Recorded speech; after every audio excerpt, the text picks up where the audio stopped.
Hello and welcome to Chris Bradford Stadium on the campus of St. Francis High School in Mountain View, California. We have got West Catholic Athletic League baseball for you today between the hometown Lancers of St. Francis High School and the Cathedral of San Francisco, the Fighting Irish. Good afternoon, I am CJ Rouleau and I will be taking you through today's game. As the WCAL season is winding down, this is a must-win game for the Lancers. They are currently in 4th place, 5-4 in league, 12-4 overall. If they wish to get a higher seeding in a WCAL tournament at the end of the season, they are currently behind on the come-up, Sarah's Padres, 11-6 overall, 6-4 in league. The Archbishop Mitty Monarchs, 7-3 in league, and the Valley Christian Warriors, 8-2, and last year's defending WCAL champions. Last year, the Cathedral and St. Francis actually ended up meeting in the first round of the WCAL playoffs, and it was handily won 10-0 by the Lancers.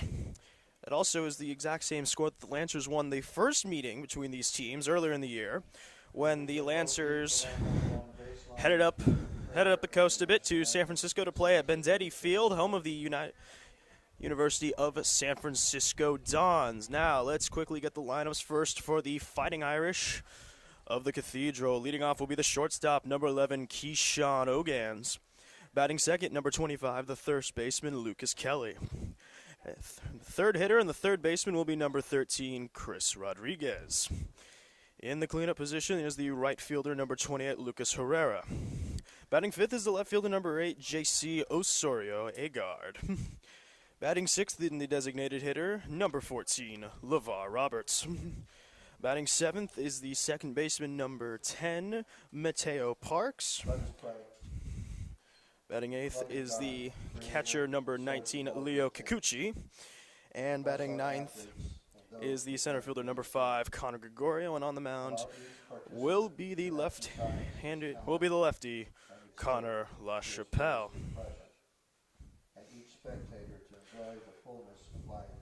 As we take a quick break for the WCAL prayer. And now the starting lineup for the hometown Lancers. Leading off will be the shortstop, Izzy Galindo. Batting second, the center fielder, Petey Halpin. Batting third, and the third baseman, Jeter Ibarra. Designated hitter, batting fourth, Maurice Wilmer. Batting fifth, the left fielder, Mike Leahy. Zach Tajiro getting the start behind the dish today and will be the 6th place hitter. Batting seventh, first baseman Kai Pagan. Batting eighth will be the second baseman Trevor Leon. And batting ninth, the right fielder Max Porter. And on the mound for the Lancers will be the lefty Gianluca Shin.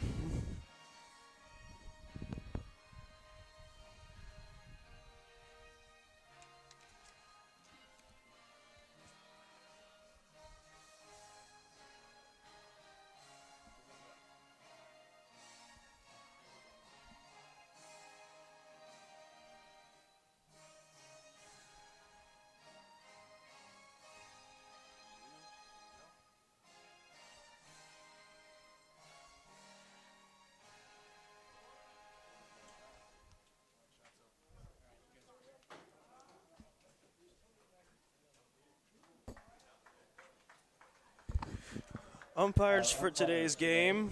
Doug Matsui is behind the plate, and Don Landworthy and Ed Philingari are on the bases. Doug Matsui will be calling balls and strikes. Don Landworthy and Ed Philingari will be your base umpires. So we are just waiting for the Lancers to take the field. And of course, you know, the Lancers coming off of one of their most productive seasons last year, 9-5 in league, 24-8 overall. The number 6 position in California, according to Max Preps, and the CCS Division II champions under Coach McGuire. They had a bit of a fills to hold the losses of a lot of guys. Cooper Ford headed off to Chapman University. Ryan Jeffries headed off to Santa Clara U. Ricky Martinez, man, he was a sight. Headed off to Baylor.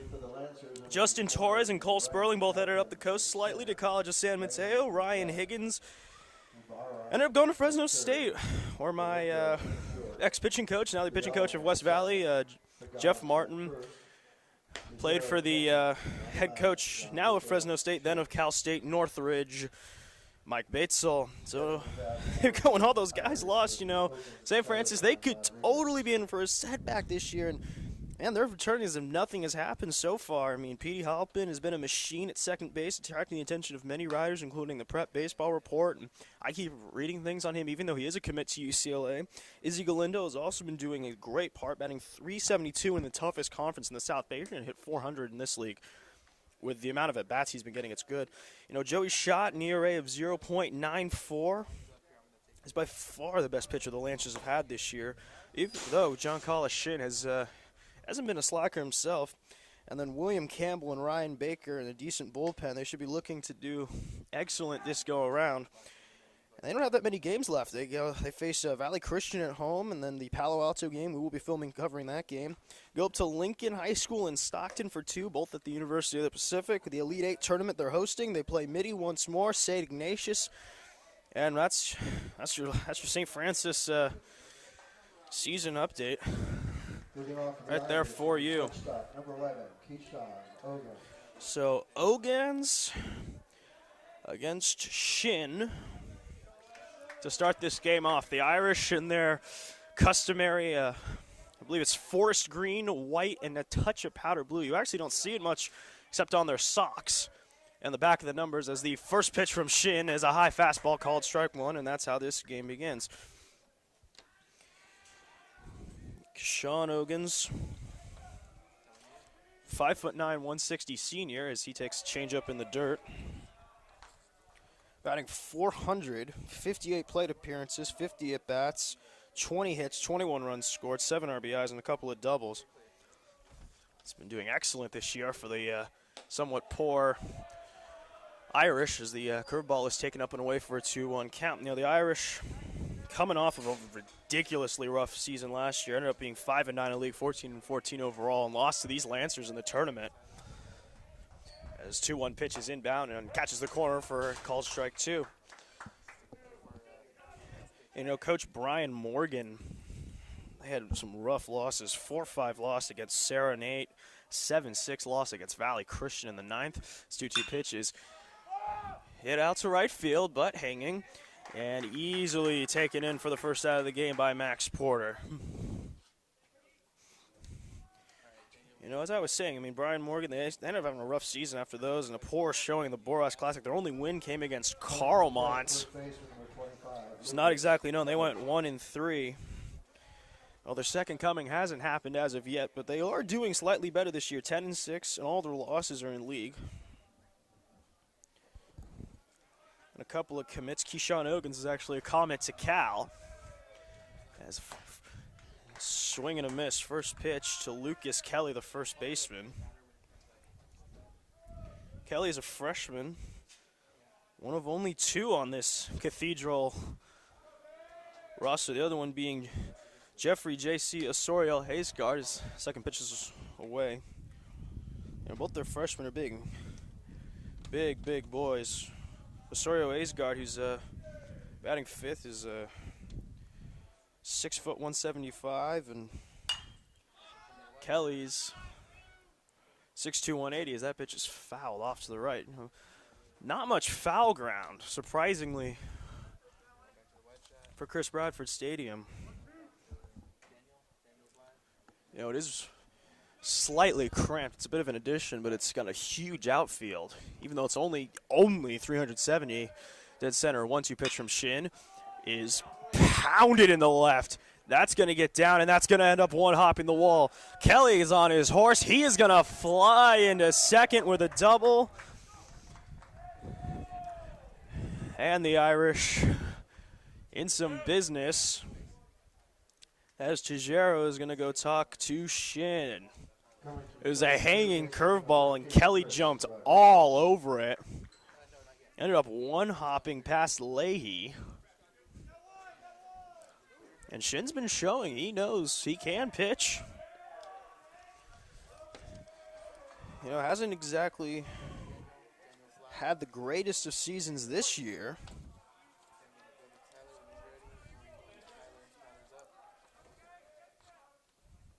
A 2.36 ERA and 4-2 overall. But he does have more strikeouts than walks. And he's shown up in 6 games so far. So he has not been he's not been slacking. He's not been slacking at all. Shin peeks at Kelly, and the pitch is a fastball low and in for a ball. I was saying earlier, Cathedral coming off of that last season. They really could actually put a dent in the Lancers season in this game. His fastball is fouled straight back to the screen. And Rodriguez all over that. For the remaining schedule for the Irish, they got Sarah, Laboris Classic up at Oak Ridge High School, BCP, Bellarmine, and then Riordan, and that's it. And actually, a game they're going to be both watching is going to be the Mitty Sarah and the Bellarmine Valley Christian game, as the pitch is just outside. Bit of a tight zone called early by home plate umpire Doug Matsui. So Rodriguez battling back to a 2-2 count. Shin throws, and he fouls that off to the right and into the Cathedral dugout.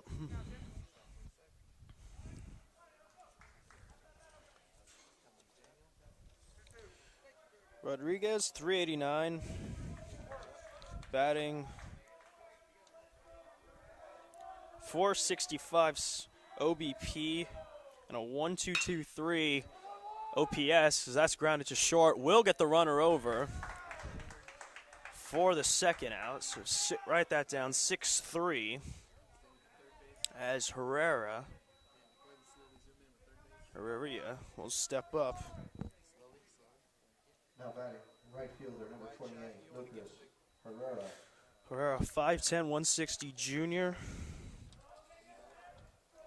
Coming to this game, batting just under 300, 294. He's getting on base pretty well, though, 415. Pitch taken away. Shin falling behind a couple of batters early, and that might actually end up hurting him. Try to drive that pitch count up in a very patient Fighting Irish team. Second pitch is a big looping slider or curveball inside for ball 2. Now Shin has to come and attack with Osorio Agard lurking. He's been one of their better hitters. You got to attack now. Pitch is a fastball, and it's spoiled away. And Shin knows he got lucky with that. It's a high fastball, and your 4-hitter up, man. This person who has it is the 4-hole, that's a high fastball. You're hunting for it all day. 2-1 pitch is a fastball, and hits slowly, and he wound up getting him at 1. So a slow chopper, but Shin ends up getting out of that with no damage. No runs, 1 hit. 1 runner left. We're going to the bottom of the second. Fighting Irish 0, Lancers coming up. No errors and 1 man left on base. Well, Connor LaChapelle on the mound for the Irish, as the Lancers sending up the sizzling Izzy Galindo, Petey Halpin, and Jeter Ibarra to start bottom half of the first. Let's just take a look at LaChapelle so far. 2.38 ERA, 1-2 on the year, 4 appearances. Twice as many strikeouts as walks, 12-6. And 17.2 innings. It's a pretty good. It's not too bad. It's not too bad overall. For LaChapelle, is the first pitch for Galindo is a fastball taken for a called strike. Galindo is doing an excellent job this year. 372, 16 hits, 5 doubles. Second pitch, also a called strike. Matsui extending the zone a little bit. Galindo If he hasn't committed yet, he's got to commit. He's going to be committing somewhere. He's doing way too well. It's not. 0-2 pitches, curveball taken away. LaChapelle. It's a good setup pitch. Galindo digs back in. Slightly close stance. Choking way up on the bat. 1-2 pitch. Grounded right back up the middle, and Galindo's got himself a single. And keep his engine rolling. Izzy Galindo, definitely someone to keep your eye on if you are a college scout. Now Petey Halpin, the only current commit besides Josh Picola, and Picola is committed to Stanford for football. Halpin's 2020 already committed to the University of California, Los Angeles. He'd be playing against, Stanford, Cal, bunch of good schools. Galindo with a short lead due to lefty, and the high kick, and Halpin swings right through a fastball from LaChapelle. LaChapelle, tall, skinny. That's the only word I can really say. He's not defined. His muscle definition isn't there yet. Skinny lefty, high leg kick. It's a pick over to Galindo first. He hasn't really been getting too much of a lead with the lefty on. He has a little bit of a Ubaldo Jimenez-like kick. Kicks straight up and then kind of like twitches and straight off. As Halpin gets into one to left, but it's going to be hanging. And we'll be taken for the first out. Hit that right at Osorio Agard. Got good metal on that. And now Jeter Ibarra. At the plate, third baseman, number 13, Jeter Ibarra. Ibarra, I think 292. Getting on base about a third of the time, so it's not too awful.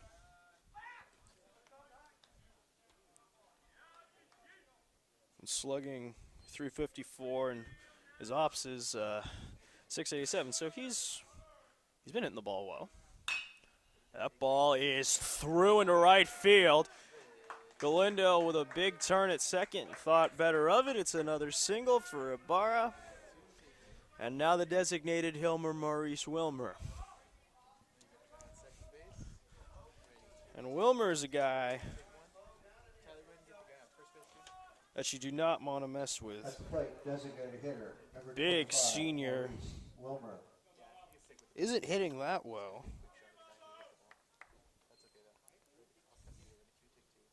But he's been getting on like no one's business. 583, almost 60% of the time he gets on base.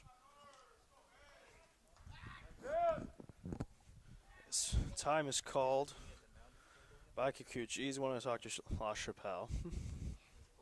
I'm probably just telling him, hey, you cannot dance around Maurice Wilmer. Because Mike Leahy's on deck, and Leahy, he's hitting even better. In 257, his slugging is through the roof, and almost a base per at bat. His first pitch is a fastball up and in to Wilmer. He also plays football and basketball, and he is just large, athletic. He's got a very quick twitch swing. Galindo at second. Ibarra at first. And the next pitch is in the dirt, and a better save there by Leo Kikuchi. He's had to make a couple of those. And now LaChapelle is behind 2-0. Wilmer waggles the bat back and forth. LaChapelle in dirt 3-0. And now Kikuchi's really going to go talk to him. With 3-0, it's an automatic take for Wilmer.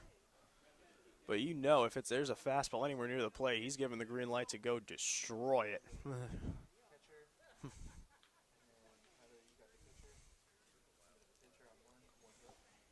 And LaChapelle's got to be thinking about this. You do not want, the worst would be bases loaded. No, that's almost a gift run. This is almost be bad as this next pitch is low, ball 4. So Wilmer works 4 straight walks, and we'll leave it up to Leahy. Big Michael Leahy, the left fielder. At the plate, left fielder, number 3, Michael Leahy. And you know, both teams, for the most part, everyone's wearing those nice high stirrups. The Lancers have their I want to say chocolate brown and white, and the Irish have their forest green and white and touch of powdered blues. The first pitch was inside. And LaChapelle just not finding the plate early. Next pitch, and that's hit, but right in second. Out there, ends up rolling at 4-6-3 double play. So LaChapelle manages to get out of that despite the 2 singles. 2 hits, a couple of base runners, bone to the top of the second, 0-0.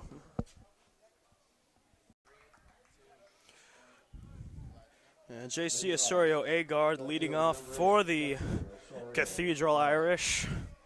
Top of the second, there was no scoring. There were chances. The Irish got a big double and couldn't get him in. The Lancers had the bases loaded, and a 4-6-3 double play induced by LaChapelle erased any chance of that. First pitch from Shin to Osorio-Agard was inside. Osorio-Agard not batting that well, 182 this year. And wow, he gets into that. Stay fair, that's gone. Way over the fence, but just to the left. Wow, for being only a freshman, I think he's got some raw power in that bat. That was launched. That was at least 340.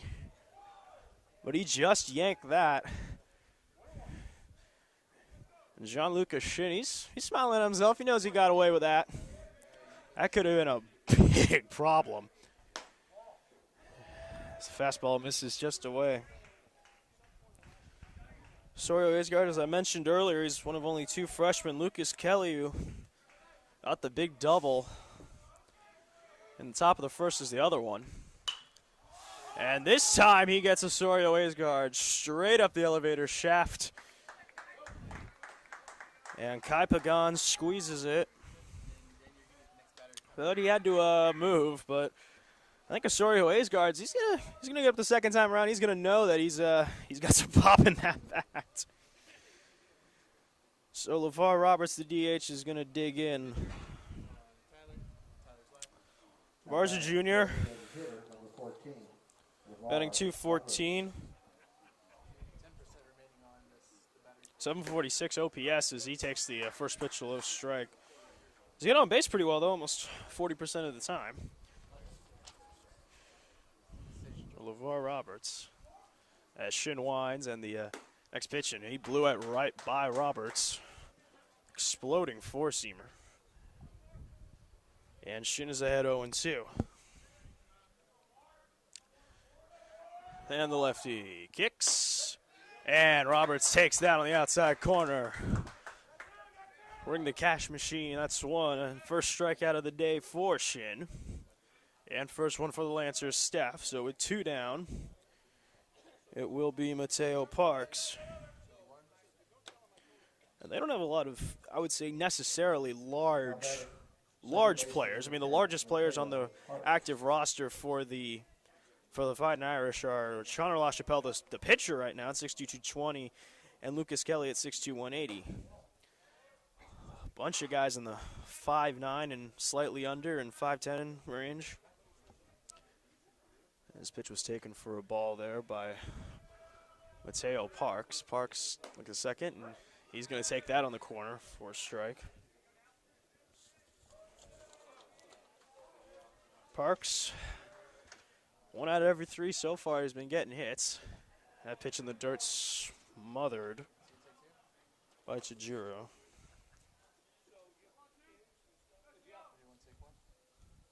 Getting on base scale of a 450. A lot of these guys getting on base about 40% of the time. That's including walks. As Shin's next pitch is tails away from the plate, so 2-1. My mistake, 3-1. I must have missed a pitch somewhere in there. Parks got the green light on anything close. 3-1 pitch. That fouled straight back. With the way this net is set up, it's basically a giant trapezoidal half cube almost, where it's got the netting coming straight back and the straight up. So it's a kind of a nightmare for any pop-ups for the catchers. 3-2 pitch and taken low and in. So Mateo Parks works a walk. And we'll leave it up to the catcher, Kikuchi. Coming to the plate, catcher number 19, Leo Kikuchi. Kikuchi, he is the smallest member of this staff at 5'7". And he's got to be on there for his defenses. Offense, not the greatest. Not getting on base that much, not hitting that much. As he takes the first pitch from Shin in their first strike. But he does have an arm. I saw him in the warm-ups just before the game, and he was making the throws look easy from his knees, for standing, from semi-crouch. Kikuchi fouls that straight back.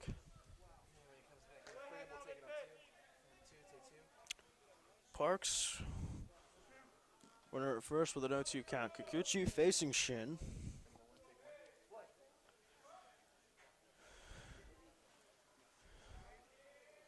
Shin looks. And Kikuchi called time. Shin was coming to the plate. And Coach McGuire and some of the bench staff asking, hey, he's already kicked. You certain you can't let him finish pitching? It's a little late to grant time. Shin pitches. And that's just above where the letters on the Irish jersey would be. They only have the logo, the script logo on the left chest. So slightly above that.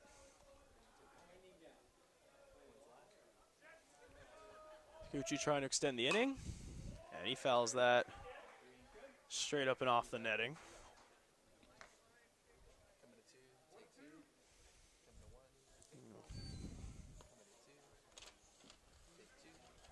And Shin just trying to get through this.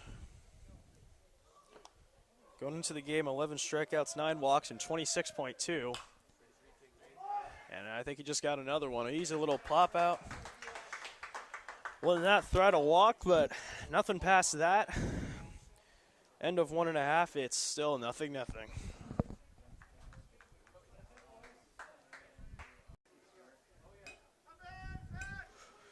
Leading off for the Lancers, catcher number 20, Zach Tejero. So it will be Tejero, Pagan, and Leon's second inning against Connor LaChapelle. 0-0 Lancers and Fighting Irish. If you're just joining us, it's been a somewhat exciting first bit of baseball. Lots of base runners. Lancers showing why they are the number 4 team in the WCAL. As Tejero takes the first pitch low.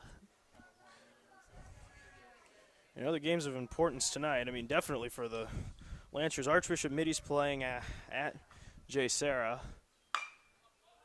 As that pitch is fouled way onto the football field. The Fighting Bells of Bellarmine and my dad's alma mater are playing the Warriors of Valley Christian at Valley Christian. That's going to be crazy if both teams pull out the powder blue kits. I'd love to see that. And then the Archbishop Riordan and St. Ignatius playing in the city at SI.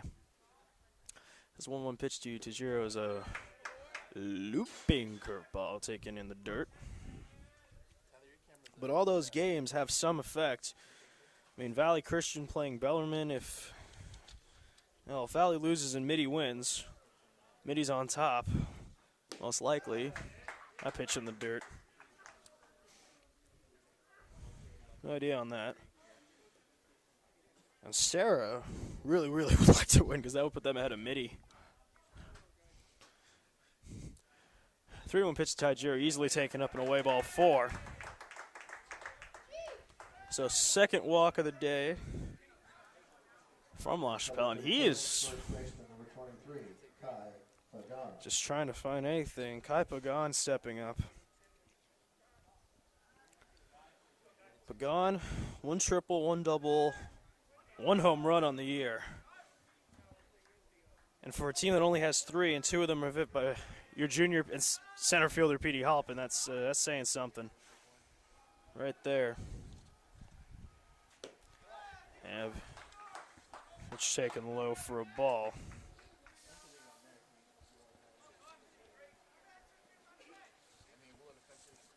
Pagan.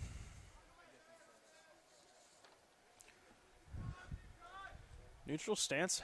Bat held high as that pitch is taken right down the middle for a strike.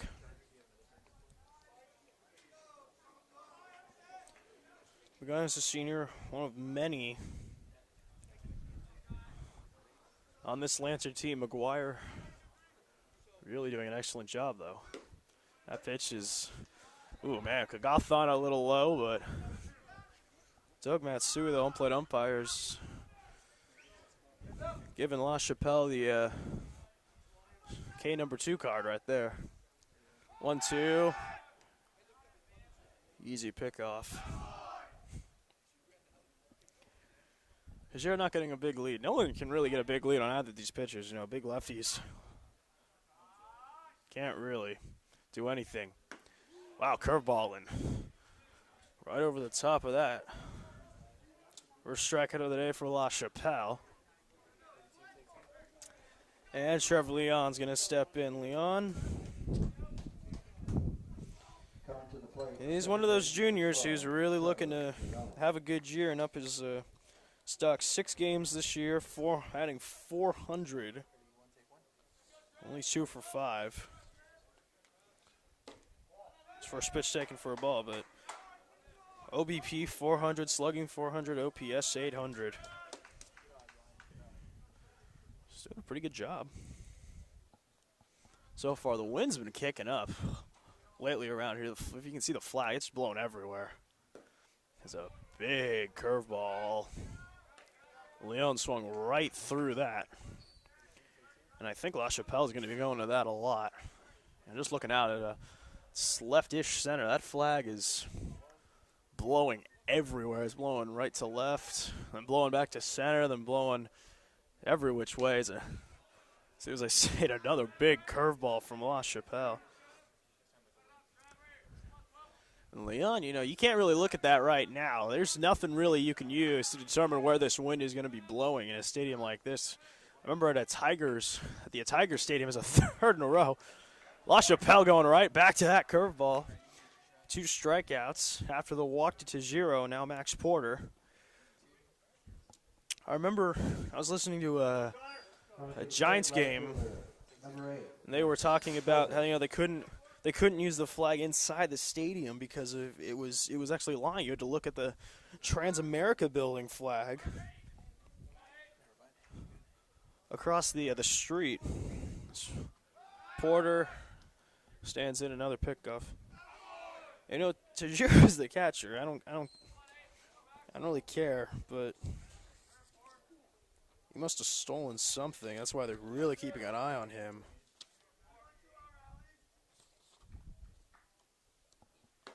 That pitch taking a strike on a backdoor at first.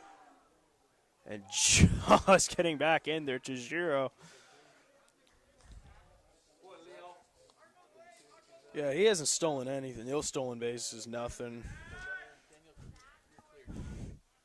And Kikuchi thought he'd gunned him on that. And it looked pretty good from this angle.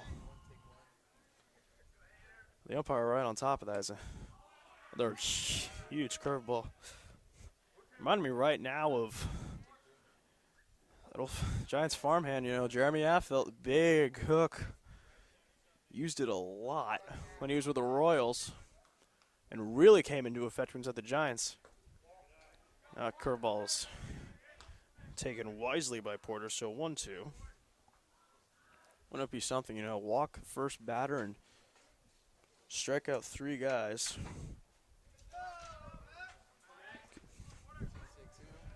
To get out of that. 1-2 pitch. Fastballs hit right to short. Easy flip over. 6-4. We will end the second. No hits, 1 left, no errors. On to the third inning. Cathedral nothing, St. Francis nothing. Leading off, center fielder, number 5, Connor Gregorio going to be leading off in the top of the third, the 9th place hitter and your center fielder for the Fighting Irish at the Cathedral up in San Francisco. 0-0, John Lucas Shin giving up a big double early and hasn't seen anything since then. Well, that was a very, very quick out. Gregorio going to pop a bunt up straight to the catcher. So for the first out, and we're going to go right back to the top of the order, and Keyshawn Ogans. Ogans, Cal commit. Ogans batting 400 this earlier, probably slightly lower after the fly out. But with 2 jacks and 9 doubles and a triple, that's the kind of guy you definitely was like, I can understand why Cal wanted him. He's also getting on ridiculously, 483, 740 slugging. It's the first pitch is a called strike and a 1-2-2-3 OPS. That means every time he's getting up, chances are he is getting a base and a little extra. Hats off to you, Keyshawn. We love guys like you. As a sliders fouled straight back. You know, the more and more I'm looking at the Cathedral jerseys, it's their numbers on the back actually aren't just a white. They've got to their number royal blue outline. Actually, looks kind of nice. And another foul back, and Ogans was going to try to catch that himself, and he dropped it. Nope. It's like, all right, no ESPN highlight reel for you, Keyshawn. Listen, when you go to Cal, you'll be on it more, and you'll be on the PTN too, so we'll get to have a chance to watch you play up there. 0-2 pitch. Wow, and Ogans knew he missed that. He was furious, and that ends up bouncing, and that's down. And no one knew where it was, and Ogans is going to fly into second with his speed.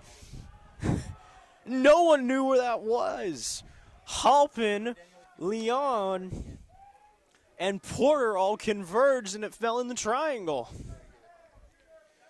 So now up to Lucas Kelly. A big double last time, just over the head of Mike Leahy in left. Now batting first base, number 25. So you know they got to position Leahy slightly deeper after that.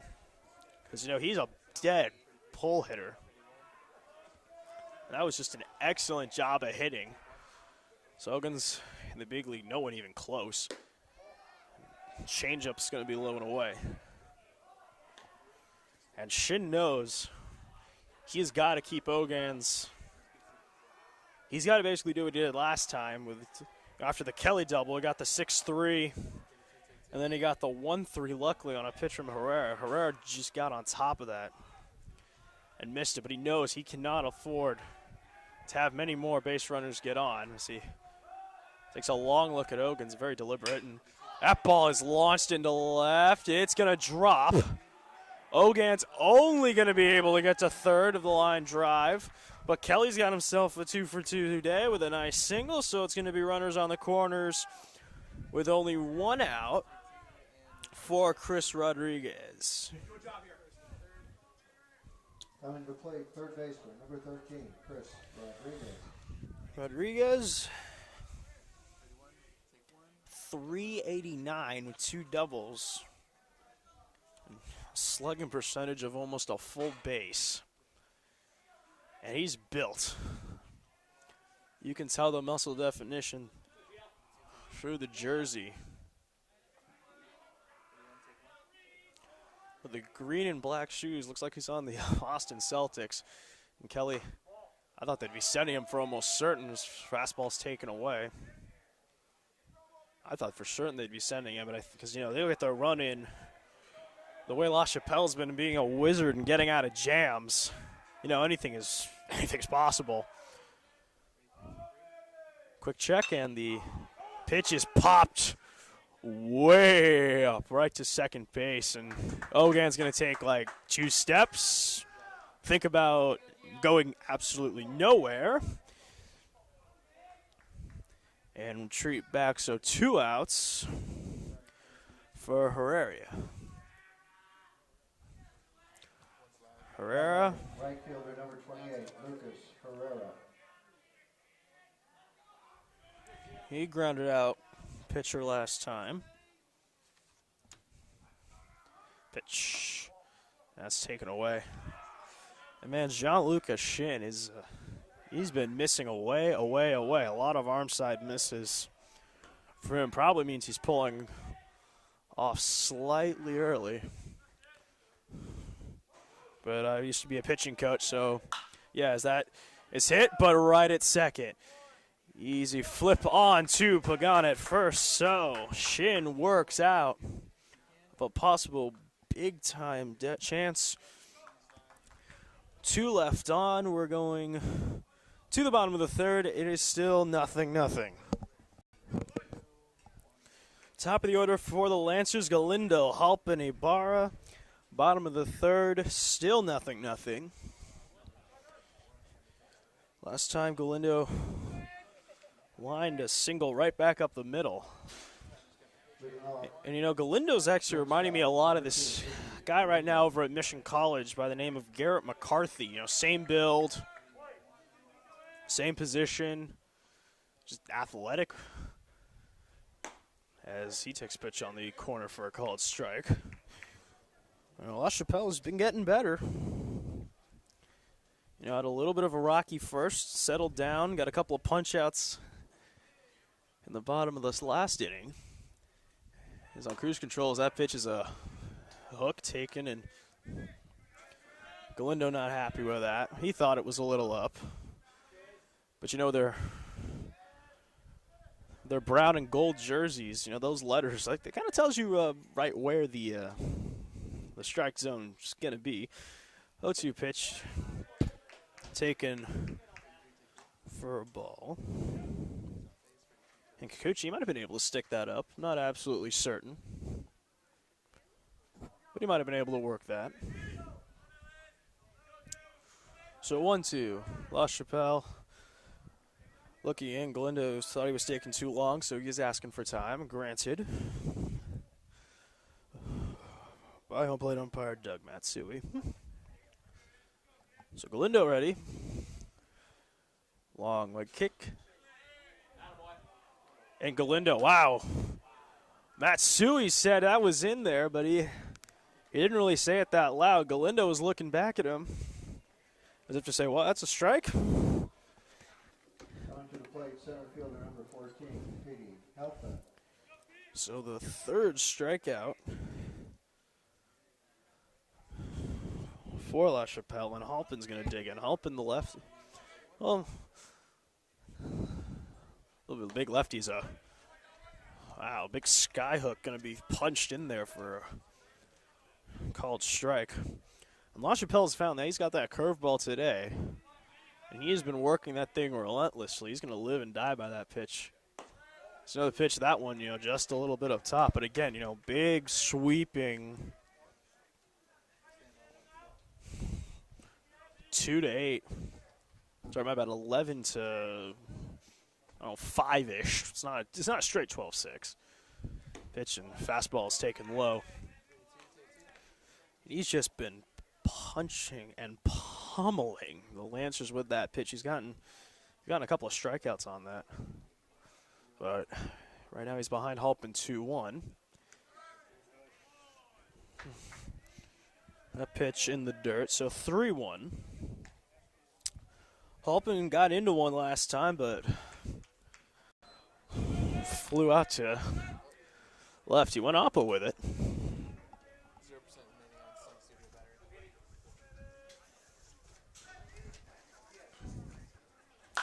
It's Halpin. Oh, my. He gets into that, but it is taken in right by Herrera for the second out. So Halpin's kind of gotten unlucky. He's gotten into a couple, but hasn't been able to really do too much with that.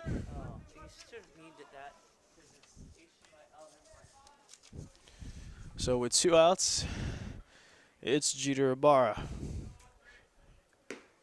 First pitch, and again, another big curveball starting off.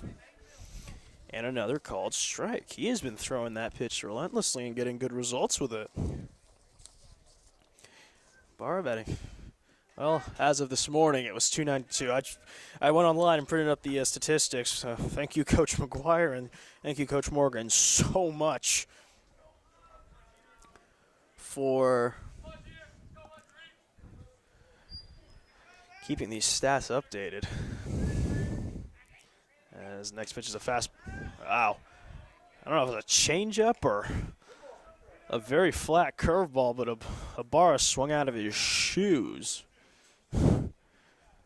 Now that's nasty. As a pitcher myself, that's nasty if you can throw that.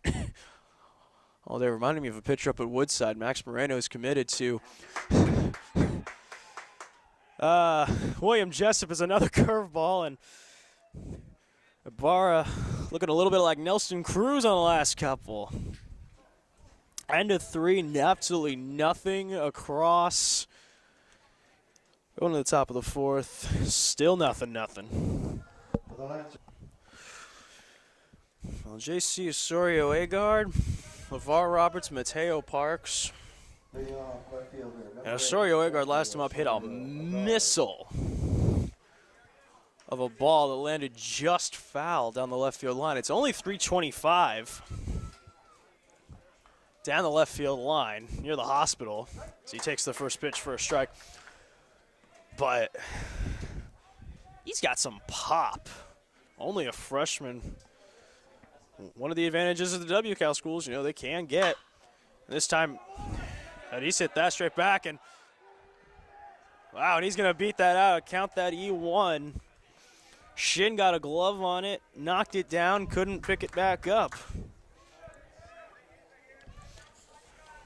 I was saying this much, my notes earlier, I was saying, Keshawn Oggins needed to be the guy that they wanted to win. But I think right now, you look at J.C. Osorio Agard, and only a freshman. One can only imagine how good he's going to be in a year or two. Hopefully when I'm going to a D1 college, I'll be so happy then. And, all right, here comes Coach Morgan coming out of the base, Brian Morgan. And he's getting a pinch runner early. Wow.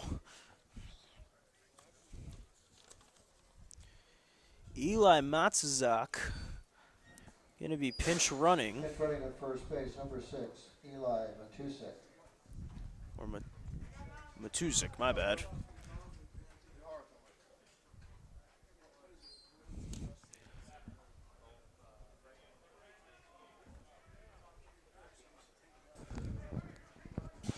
Or is he pinch running? I can't tell anymore. Fun. I can't tell. I can't tell. There is a pinch runner or there is not a pinch runner. Thank you, Coach Morgan, for making this complex for me.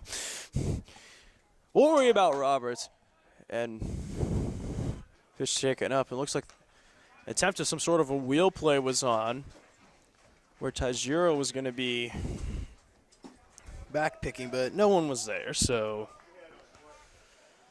that didn't really work. That's up. Roberts struck out looking. Shin looks, deals pitch. Ooh. And close pitch and just outside. Shin having to work out of some early trouble. Base runner in each of the first 2. And then a big jam last time with a double by Ogans, a single by Kelly, but Rodriguez popped up easy. Flip on to first, 1-3, advances the runner.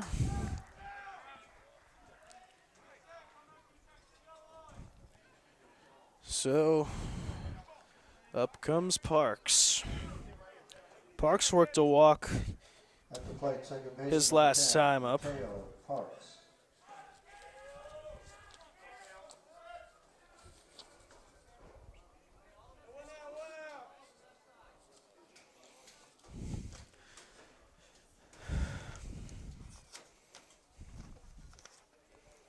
Parks, very competent fielder, 9.55 and 22 total chances. As Shin steps off. Looks like he's having a conversation with one of the base umpires. Can't tell if that's Landsworthy or Phil and Gary. Unless you have a young guy and an old guy. I can't tell which is which. As I pitch in, oh my, that's tagged into the gap. Easily tracked down by Porter, though. Man, Parks put a charge into that, but Porter got the range. So it's Kikuchi now. He popped up to the third baseman last time. Oh, we're going to have a pinch hitter this time. Rafael Cervantes. Pinch hitting number 15, Rafael Cervantes. So Cervantes coming in. Now I'm wondering if something might have happened to Kikuchi. Okay. And now, all right, now it looks like we're going to have a pinch runner at second. So Osorio Agard was in. And now they're going to sub in numero uno, Dominic Fightng. Fightng Sr. And the back.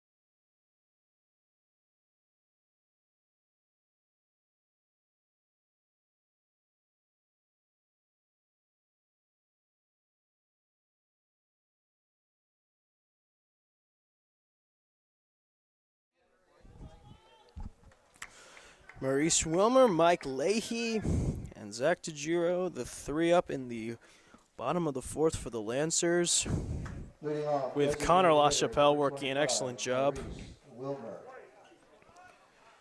Wilmer last time up, he worked a walk. Large, athletic, right-handed hitter is, again, another first pitch curveball from LaChapelle. He's just been doing that all game. And who can blame him? Once he found it was working, he's been abusing it. There's another one, ooh, just a little bit low. But again, it's a good off-speed pitch. He's been using it to perfection. A lefty curveball, that's just one of the harder pitches to hit as a righty unless you've just been, working on it. It's a fastball taken low and away. That fastball's been working. As he's behind in the count to Wilmer. And Wilmer's got the green light on anything close. And wow, I don't think that wasn't that close. Wilmer swung right through a curveball that I think would have hit right on top of home plate. Just a spike of a curveball. So he's 2-2. 2-2. And Wilmer, wow, he got under that. Oh, in right field, but that's out, and it's up into the stands on the third baseline. So Wilmer's going to get a second chance at that. And Wilmer going to take some time walking back. He knew he just missed that. You can tell he's got some power. He hit that a mile high, and that just curved all the way back.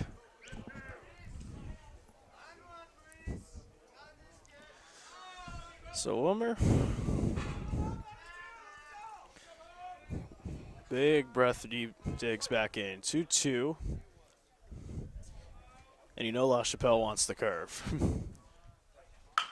My mistake, gets the fastball, but it's in the gap. Field to third, and the throw to first in time to get Wilmer. So Mike Leahy's going to come up. Leahy, he actually extinguished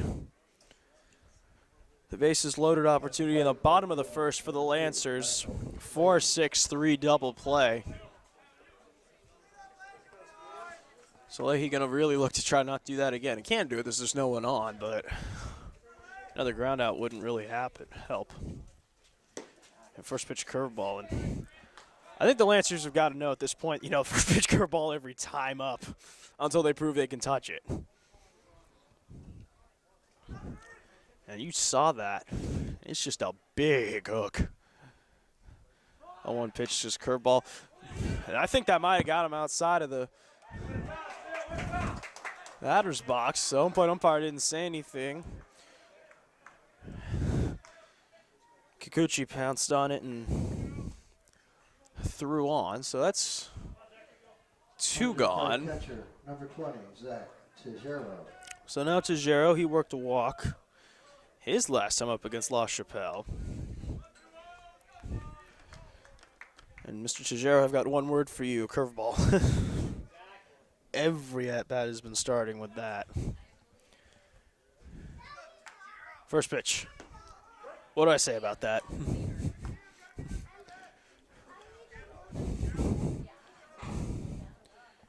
If I almost had to give you a 100% bet right now, it would be first pitch curveball every at-bat from LaChapelle right now. His 0-1 is a high fastball and in and out swing and up into the football stadium. So Tejero behind 0-2. There's a lot of pine tar in this bat. I still do not understand why you need excessive amounts of pine tar on a metal bat. At least on a wood bat, you need to stick them, but everyone, has extra grip on the metal bats. Tejero rolled over that. A little bit of a moment at first from Kelly, but LaChapelle works out of that. So we're going to the top of the fifth. A big pitcher's duel so far. Lancers 0, Fightng Irish 0. So Gregorio leading off for the Cathedral. Top of the fifth. Absolutely nothing has been happening in this game. It's been a big pitcher's duel. A lot of base runners, though, but no runs. So Gregorio takes that away for the first pitch. He bunted up to the catcher last time. I think I wrote that down as a P2 because I really don't have anything as a bunt out. He takes that low and away. Gregorio, no. 5'3". Now that's tiny. That's my mama's height. Takes up and away, and he's a senior, so he's probably not going to grow too much more. But hey, David Eckstein was the same height, and he was one of the best players. The MLB and the St. Louis Cardinals definitely was the heart and soul of their team for certain. 2-1 pitch and just overmatched by a Jean-Luc Shin fastball. So Shin 2-2. He's only got 2 Ks, and that's fouled straight back. And one wondering if that net ever breaks, will the metal explode? You got sheet metal right behind it, and I don't know how old that is. It's not exactly a new stadium. It's a 2-2 pitch, and that's off the Fisk. Gregorio just got a piece of that.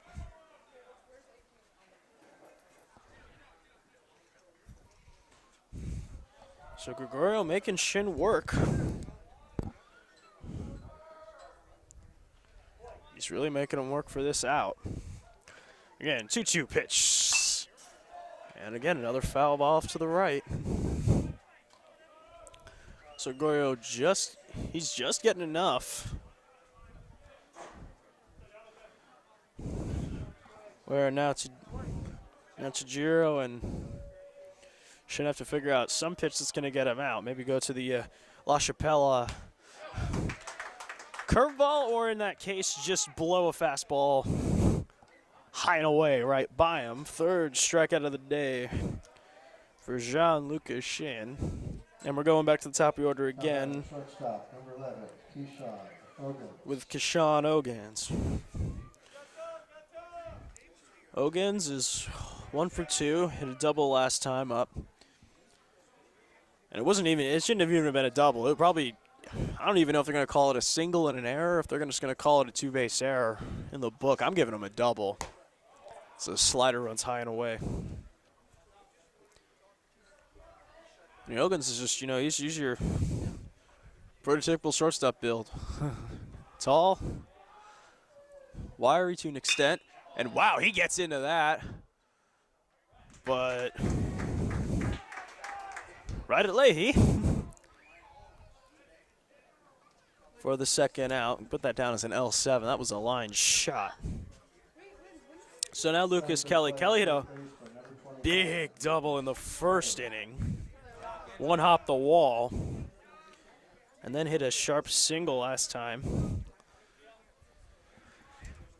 So he's 2 for 2. Let's see how he's been doing on the year, shall we? Yeah, batting almost 500. And Kelly gets into that one, but again, line right to the right fielder.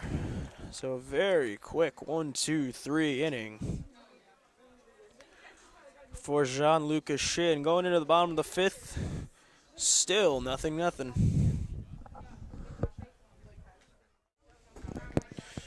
So Connor LaChapelle back on the bottom of the 5th. And we got a pinch hitter for the Lancers, Martin Sanchez. Martin Sanchez. So Sanchez coming in for Pagan.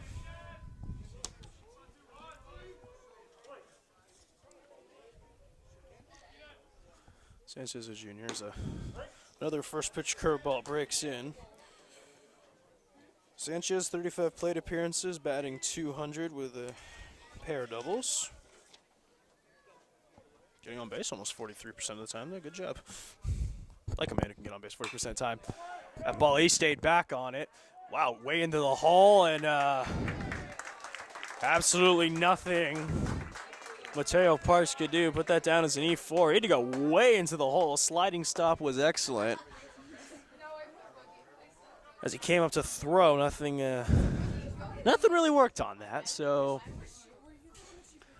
Sanchez reaches on the E4. If you're generous, you give him a hit.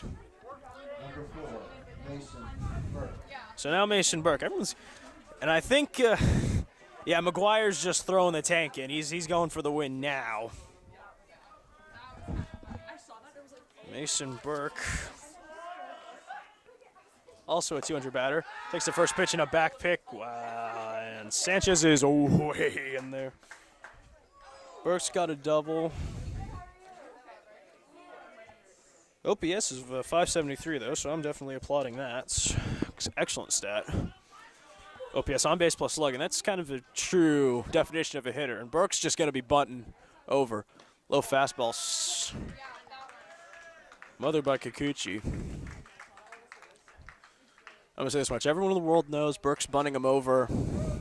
And everyone in the world knows that Sanchez is trying to get to second bases. Time is going to be called by the Cathedral bench, and out goes the pitching coach. Unfortunately for where I am, I cannot see what the bullpen situation looks like, though they are probably warming someone up for LaChapelle. He has, even though he's only given up 2 hits, he's been having to work. He was behind a lot early, especially in the first inning. Had to throw a ton of pitches. This is probably just a stall tactic. One wonders who they're going to bring in. I mean, off of the stats that I have for right now, I mean, maybe bringing in Gomez. He's done a good job on 11 appearances, 1.29 ERA. That's and another substitution. Yeah, everyone's. It's like, Yeah, everyone's getting a chance now. Thank you, McGuire. That's the UN Reno's Wolfpack spirit right there. Burke. And he bunted and fouled that straight back. Kikuchi trying to get the bare hand on it. Maybe going to try to backdoor Sanchez. But Burke's still ahead, 2-1.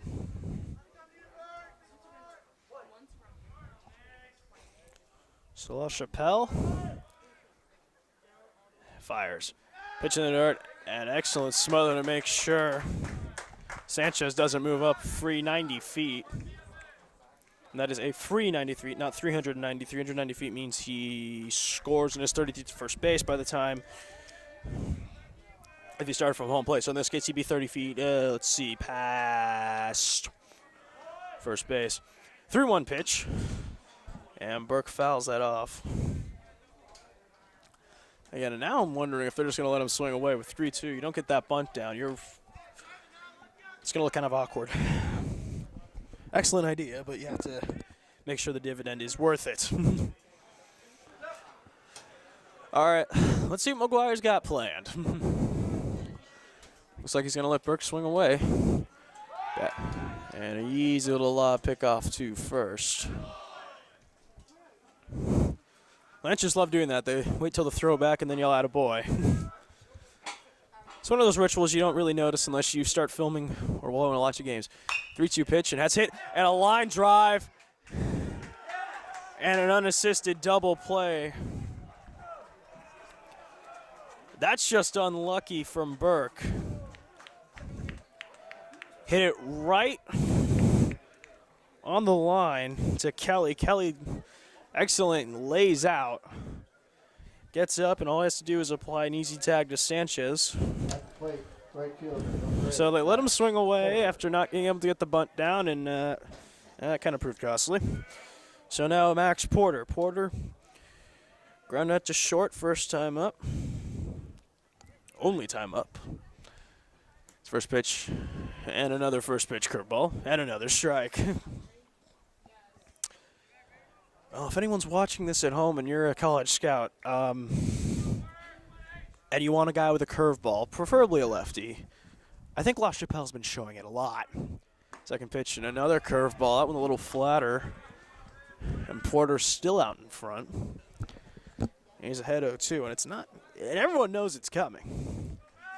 Just no one's touching it, and there's a difference. It's kind of like the Jamie Moore changeup. Everyone knows he's throwing the changeup, but no one's going to touch it. And another fast curveball in the dirt, and another strikeout, a big swinging strikeout.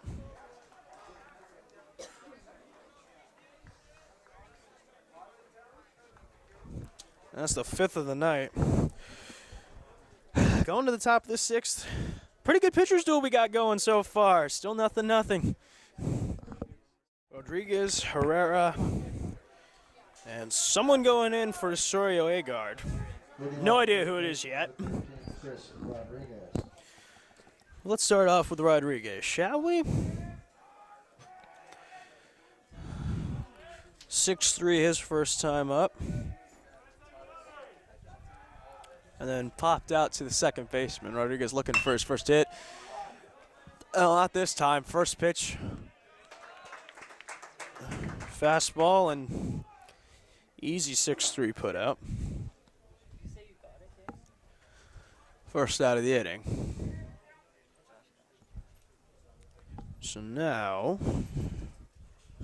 At the plate, right fielder, Herrera. Ground out to the pitcher in the first, and that snuffed one of the better chances for the Irish. And then grounded out to second. So he's 0 for 2 as well. It's the top couple that have been doing fine. It's when you get to the middle of the Irish order, the Cathedral, it starts getting a little rough.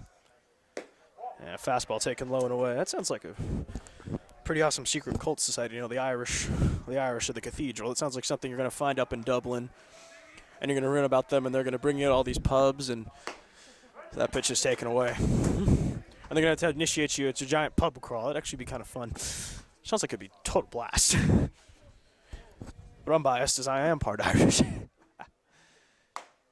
Yeah, that's a fastball taken up top. Wow, that's pretty close. But Herrera, he knows the strike zone, most definitely. So Shin behind, 2-1, and that's a gift right there. Changeup spikes in the dirt.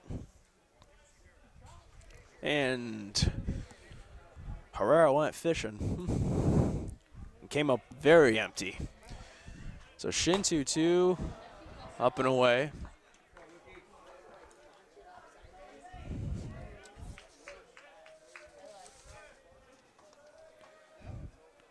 Lucas Herrera, 5'10", 160 junior.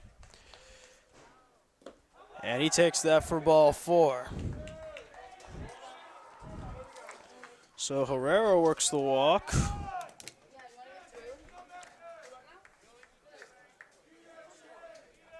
And that's the first walk. Coming to fight left fielder, number 8, Jeffrey Osorio, a guard. So Osorio Agard is going to be batting. They subbed him out for a pinch runner, but apparently re-entered him right back into the game. So 1 out, 1 on for the man who's probably had the most power showage. If I had to say something about him, he had a bomb. In the top of the second, it was fouled by about, I don't know, 3 feet, but man, he's showing some power. As Shin sneaks a fastball right by him. Herrera at first after the walk. That's the second walk allowed by Shin, but he's had to work out of some jams too. He's had a lot of chances these Irish have had to score. And slider, and that's trapped by Tajero.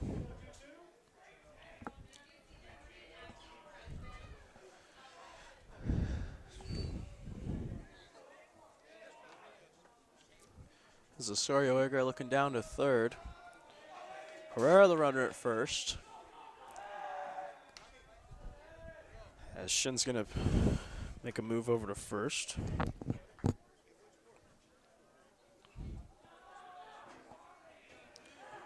And Herrera might be one of those guys. Try taking an extra base. So that's fouled off to the right. Trying to see what we look like for him.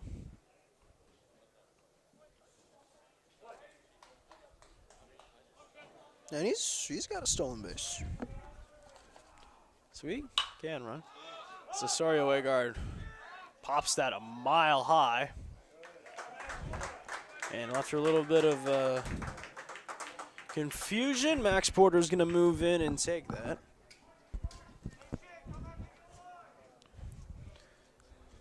For the second out. And now Roberts. Roberts, a little bit of a quiet day. Looking strikeout, and he ground out to the pitcher, so. Number 14, Roberts. So nothing insane today. He's got a bit of a quiet day. And that drilled him right back of the leg. So first and second with Mateo Parks coming up. And Parks is, he lined out to right. And he drew a walk. And a walk right now would be killer. McGuire's got no one in the pen, and they're telling Shin it's up to you, dude. You've done your job. Mateo Parks. So middle infield. Slightly bunched up.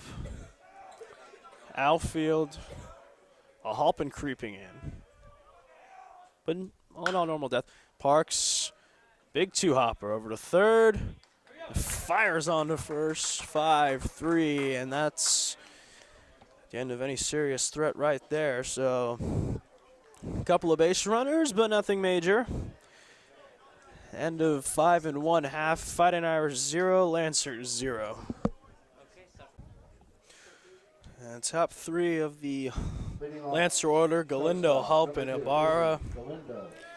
against counter LaChapelle, who's been dealing through at least 5 full innings.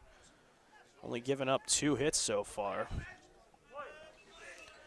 So Galindo, he started the home half of the first off with a nice single up the middle as a Chappelle curveball pours in for a strike. And his second time up, struck out looking on a pitch that none of the people down here could hear. I mean, we saw him give the sign, but we couldn't tell. But we didn't hear anything saying, strike 3.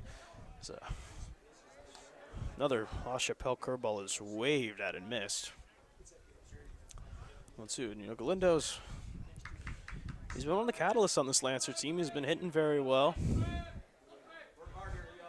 but has just been powerless against this curveball. 0-2 is another curveball, and that's watched in low for a ball.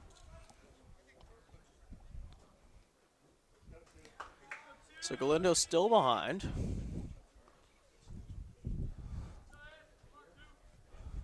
Well, Chappelle's going to have to come up with something different to beat him. And another curveball, and and that might have got a piece of the catcher. Leo Kikuchi, he's down the ground, and as soon as that was fouled, he rolled and did a backwards somersault. Looks like it might have got him on the inside of the calf, right under where the shin guard comes down to meet the calf. And that's gonna hurt. That's right onto just solid muscle. So Kikuchi's gonna want, one little lob toss. And he says he's fine. He's gonna have a nice sized bruise. But hey, all catchers do to some extent. And LaChapelle, still ahead 1-2.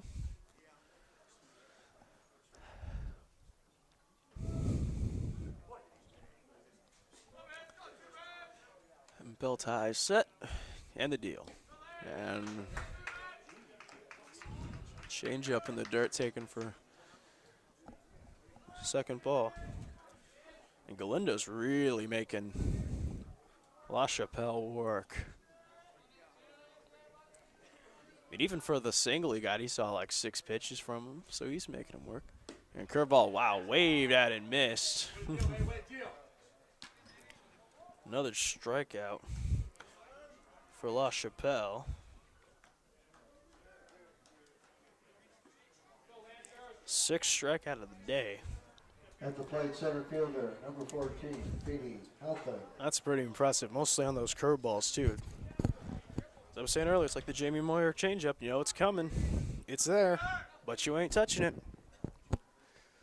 It's hopping. Looks big slow breaker.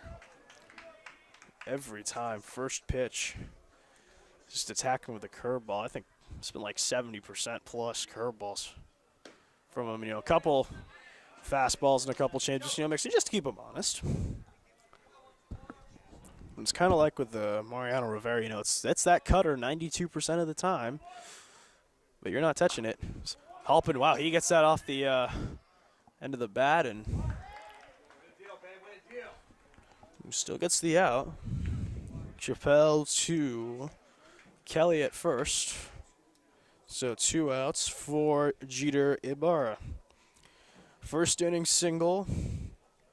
And struck out swinging in the third for Ibarra. Lefty on lefty, so curveball's going to be breaking from behind him to away from him, not into him as would a righty.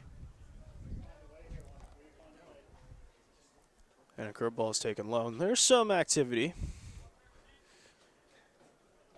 in the Lancer bullpen. It looks like a righty is warming up as a fastball low and in. I can't exactly tell who it is, but I was thinking at this point, Shin's night will be done. He gave him 6, though.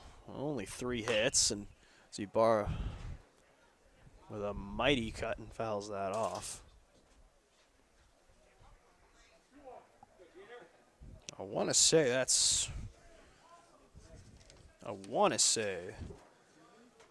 that might be Jaeger Stone warming up, but they've got a lot of guys with double digits. No, it's not shot. He pitched against Jay Serra. Curveball in the dirt taken, so 3-1 to Ibarra. That's William Campbell warming up in the pen. Campbell, one of the bullpen guys I was mentioning earlier.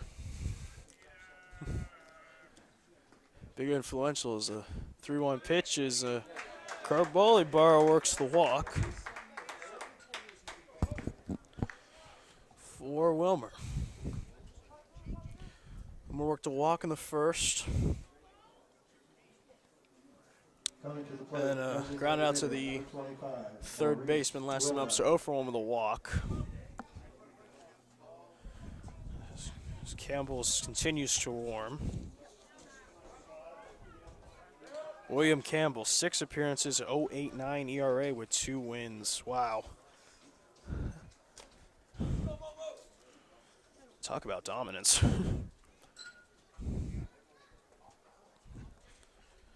As LaChapelle getting a visit from his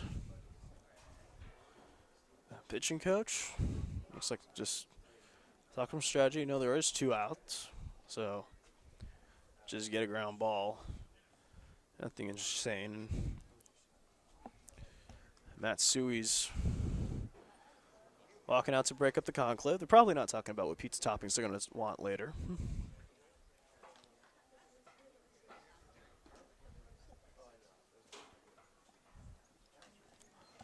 So LaChapelle, a minimum's going to face Wilmer. After that, we do not know. I mean, Morgan knows, the pitching coach knows, the bench knows, but we don't know. You gotta love baseball. So much strategy and you can't tell who's gonna go and when. LaChapelle's gonna step off and look Ibarra back.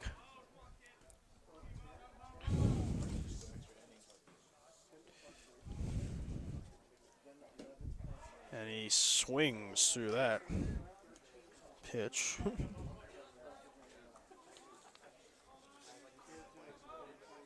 And Ibarra hasn't stolen any bases yet. And they might have just been holding him back. But he is a third baseman, and traditionally third basemen don't have that much speed. As a pickoff, just going to be keeping him close. This lead isn't much far off of where the dirt cutout would be on a traditional baseball diamond. So Wilmer squibs that foul. And LaChapelle doing a lot of head movements around in a giant circle. First, then home, then first, then home, then first, then home. Sounds like he's doing a bad Robin Williams comedy sketch about a pommel horse. Should look that up if you can. Couple of quick looks, and a quick step off and pick. And Ibarra back. LaChapelle still up. 0-2. High leg kick. Fastball. And good smother by Kikuchi.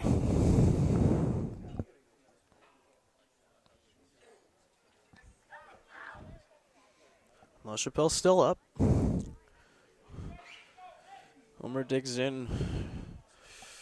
1-2. And grounded right up the middle. Taken by Parks to second for the out. So we're going to possibly have a walk-off winner. Top 7th, final inning of regulation. Still nothing.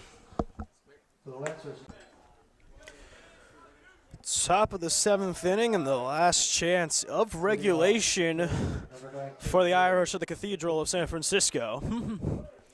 It'll be the 8-9-1 Kikuchi, Gregorio, and Ogans against Gianluca Shan. The first pitch of the 7th inning is a fastball that's just a little bit low, possibly away too, I can't suppose. Campbell continue to warm up.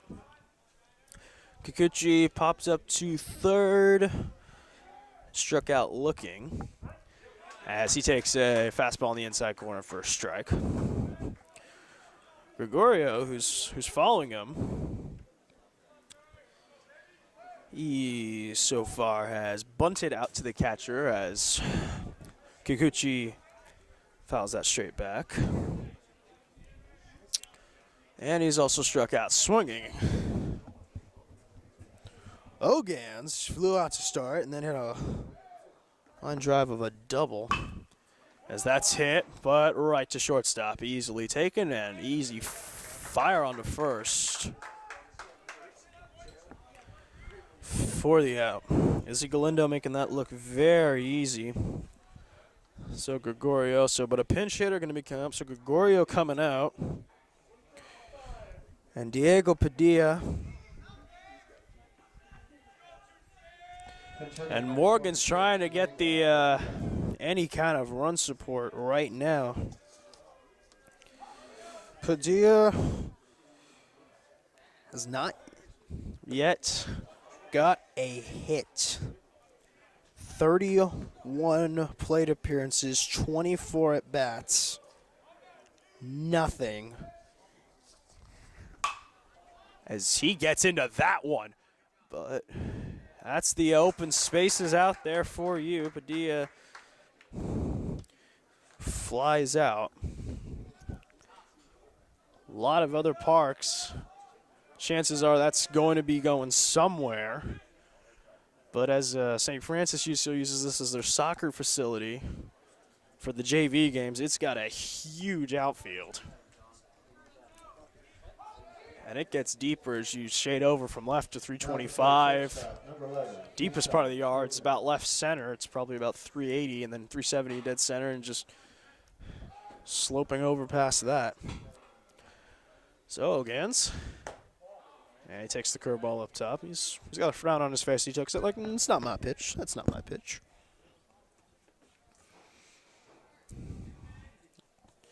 Because Sean Ogan's Cal, I mean, he's going into this game 400, 483, 740. That's your 3-bar line right there. 9 doubles and a triple. I was talking earlier. He was the guy that they needed to get going. He's done his job. He had a big double in the third, but nothing could really happen after that as he takes a strike. But Shin's still ahead, 2-1. Campbell, well, I guess they're going to use him if anyone gets on. Wow, Ogans fouls that right off. And onto the St. Francis bullpen. He's out in front. He's trying to pull an outside heater. So now Shin. And 2-2. Here comes. And blew it right by him. High fastball. And Ogan saying something to Shin as he goes back. So bottom of the 7th, last chance of regulation for the Lancers, 0-0. Chance of regulation for the Lancers, and they're going to be setting up Mike Leahy, Zach Tajiro, and Kai Pagan. But honestly, if Pagan's going to come in, they're probably going to send in a pinch hitter of some sort.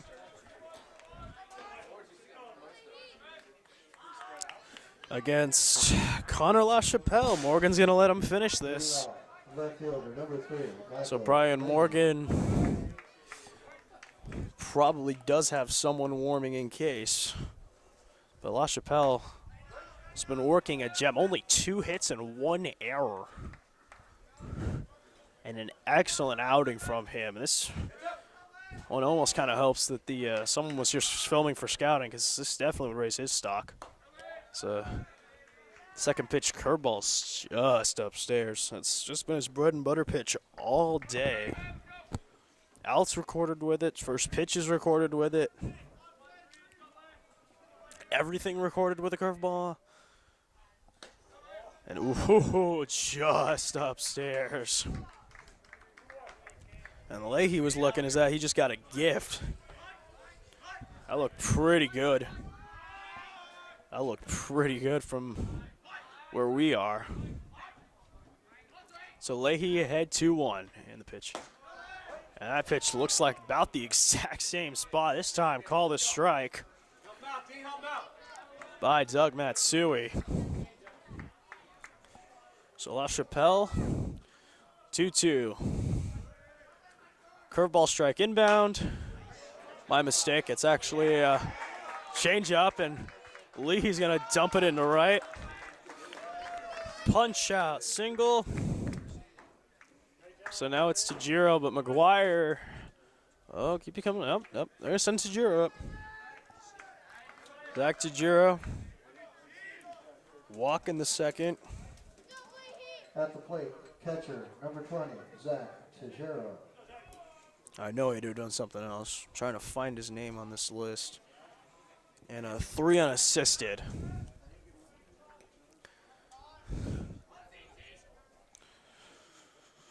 So LaChapelle looking over. Had Leahy first pitch to Joe. Smothered in a Kikuchi. Came up looking like he was going to try to backdoor. So Rodriguez is bunched away, and he's a good about 5-6 feet on the grass, where the grass would be. Tajiro squares again, and he takes that pitch away. So now LaChapelle's in a bit of a hole. He's behind 2-0. Tajiro's going to be bunting Leahy over, minimum attempting to bunt him over.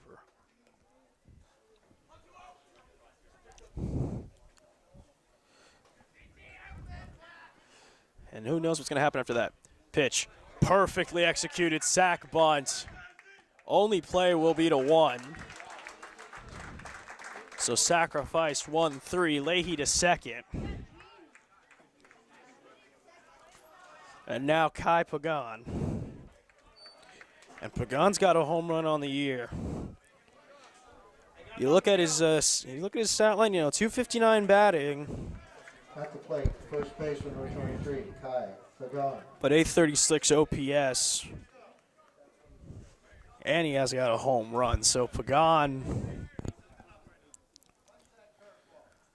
everyone knows that first pitch curveball is looking, and Leahy's giving us some sort of sign it. Second as Pagan swings right over the top. Everyone knows that curveball's coming, and you can't touch it. Leahy's looking like I need to figure out how to give him a sign, and it's like, oh, curveball's coming, curveball's coming. LaChapelle's short look, dismissive wave, in the pitch. That's sort of a change up, maybe a splitter of some sort. And Pagan swung right over that. Trevor Leon actually scratched that. Elijah Ricks is going to be batting, and McGuire's going for the jugular right now.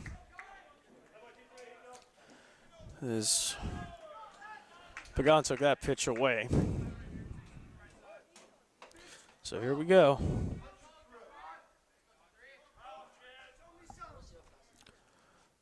And the pitch. And Pagan swung right through it, and another strikeout for LaChapelle.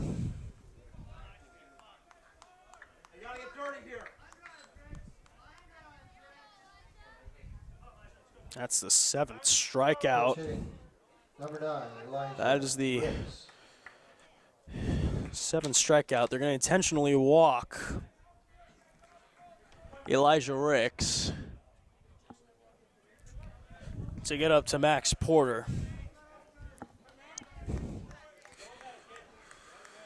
Porter's has had a bit of a rough day. 6'4", ground out to short. And a strikeout swinging. If there's a time to step up, and clutch is not a real stat, by the way. There is no such thing as clutch, but Porter's got a chance to get the game-winning hit. First pitch is the big hook. Porter just takes that. He knows it's coming. He's not even going to try to hit it. So LaChapelle. Campbell, I guess, is going to be coming in. I don't know if there's an inning limit or not, but he's probably coming in next inning. As the 0-1 pitch is outside corner. And Porter looking back to the dugout to say, I'm not 100% certain with that. Can we get that on Fox Tracks? So now Porter behind 0-2. And LaChapelle probably going to go with a fastball. I won the fastball, but that was low, so I got to get better at predicting this.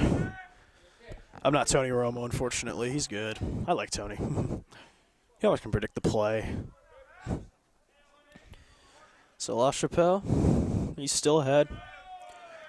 Going for his 8th strikeout. And that intentional walk's looking pretty good right now.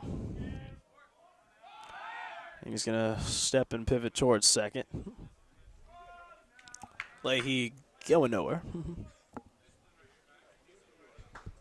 The crowd, finally started to come in around first pitch time, and it's been trickling in ever since. You got a very good game going so far. And the 1-2.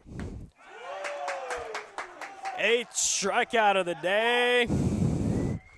Connor LaChapelle strands 2, and we're going to extras. As Campbell's coming in, still 0-0.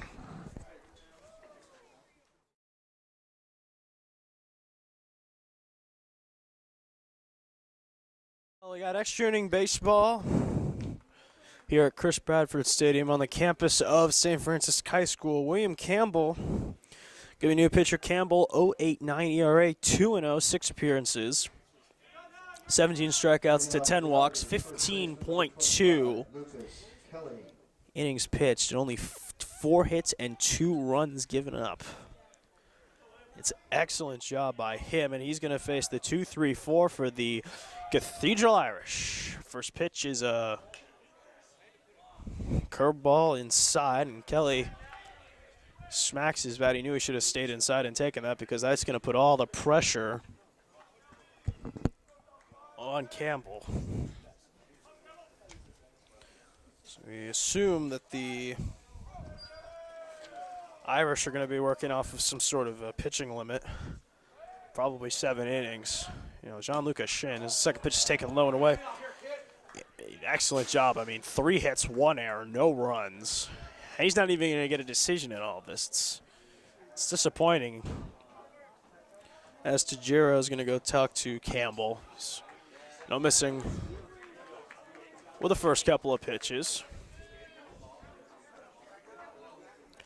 And he's back. This is one of the longest games I've had to watch. The longest game I ever had to watch was at Municipal Stadium.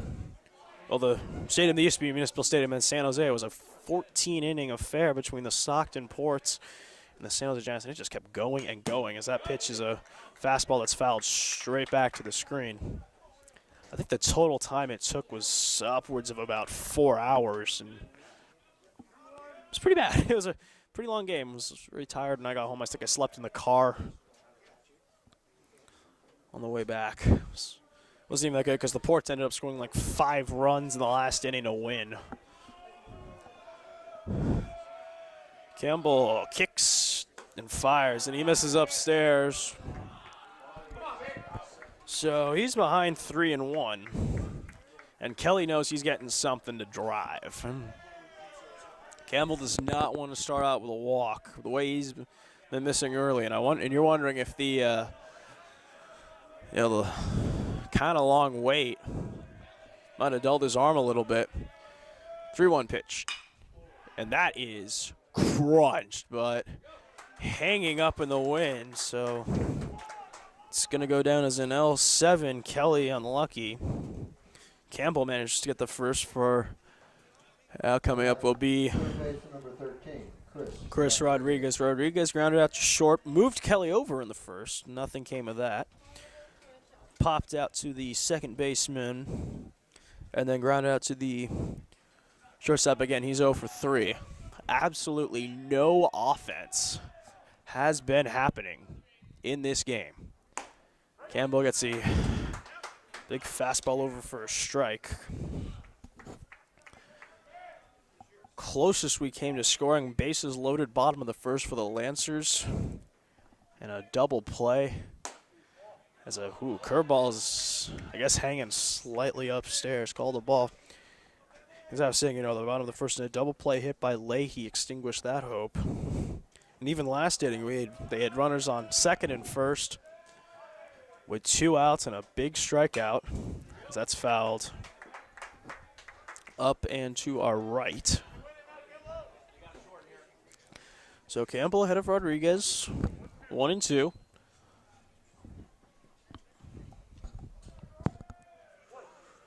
Campbell trying to get another 0 up on the board. He kicks, fires, and just outside. And Campbell's been close, and I think if he'd been peppering the strikes a little earlier, he might have gotten a bit of a helping hand from the home plate umpire, Doug Matsui, but as such, nothing doing there. And that pitch almost the exact same spot, and McGuire isn't looking pleased. Is not looking pleased at all. That's 2 pitches he thought Rodriguez should have been rung up on. Instead, it's 3-2. Payoff pitch, Campbell. And I think he gets Rodriguez. It's a big pop-up. There's room down the right field line. Absolutely no idea who that went to because we got a giant dugout and a giant fence in front of me. That's the second out. It's a fly out.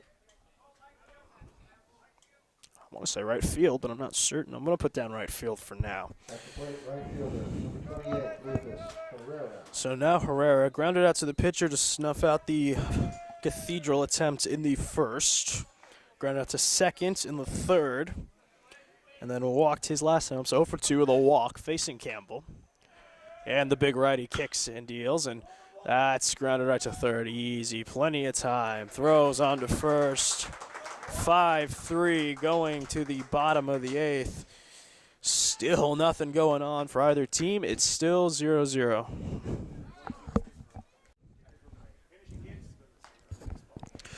Jamie Gomez on the bump for the Irish in this, the bottom of the 8th. And then what's been a actually really exciting game despite there being no runs. There's been a bunch of base runners.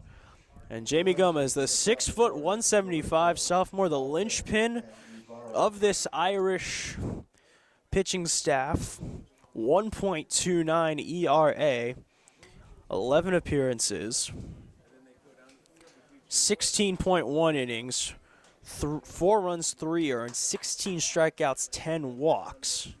No home runs given up. And Gomez, lanky righty going to be facing the top of the Lancer order. And Lancer's probably happy to see you face nothing going on against Connor LaChapelle. Unfortunately, even his 7 innings won't even get a win. As the first pitch is fastball poured in there. Galindo's going to take all the way. Galindo last time up struck out swinging. And this pitch. Galindo hits it, but right to short. Galindo hustling up the line. But it's a 6-3 put out. Ogans to Kelly. Coming to the plate, center fielder, number 14, Petey Halpin. So now Halpin. Grounded out to the pitcher his last time up. Good news is you got Gito Ibarra on deck. He walked his last time up, but Wilmer couldn't do anything with that. So Halpin going to try to start something. And he looks at a big curveball, and that's taken for a strike. Curveballs have been the nemesis right now. If you're the Lancers, and you're probably going to take this film, this game, you're going to say way too many taking curveballs. You got to start attacking some of them. It's a fastball bounces past Leo Kikuchi and back to the screen.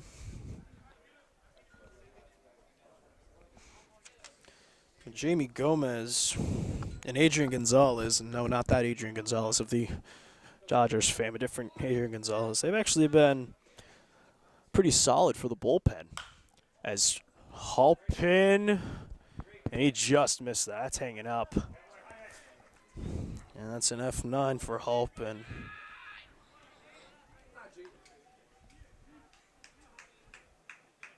And he's 0 for 4 days. So now Jeter Ibarra singled in the first, struck out swinging in the third, and then walk. So 1 for 2 with a walk. But seriously, no offense in this game at all. A couple of hits and an error, and Ibarra, and wow, expanding the strike zone a little bit right there, Matsui. And Ibarra took that, thought it was away. It wasn't away. It was a strike. Now fastball inside. Ibarra not going for that. After this game, the Cathedral on April 12th heads up to Jay Sarah. That's going to be a game. If they win this one, that actually could be start getting important. So Ibarra swings right through that. Then they head down to Oak Ridge High School for the Boris Classic. It's a big 3-day tournament with 4 games. Sorry, 4-day tournament, 15th to the 18th. Bunch of games, good opponents. Ball taken up and away. It's Kikuchi trying to drag it back a little too much. They face Bellarmine at Bellarmine, and then their last game of the year's against Riordan at home. And pitch low and in, so payoff pitch going to come up to Ibarra. He's worked the count full. Lancers, on the other hand, have a little bit of a different schedule. They got Valley Christian, 2 games at Palo Alto, which we will be filming. A couple games at Lincoln High School of Stockton, at the University of the Pacific. Then they host their own tournament and finish up with games against Mitty and St. Ignatius is the 3-2. But, well, right back to Gomez. Inning over. So now getting into big boy baseball. Top of the 9th, and in the last real baseball, that would be the last out. But second extra inning, still 0-0.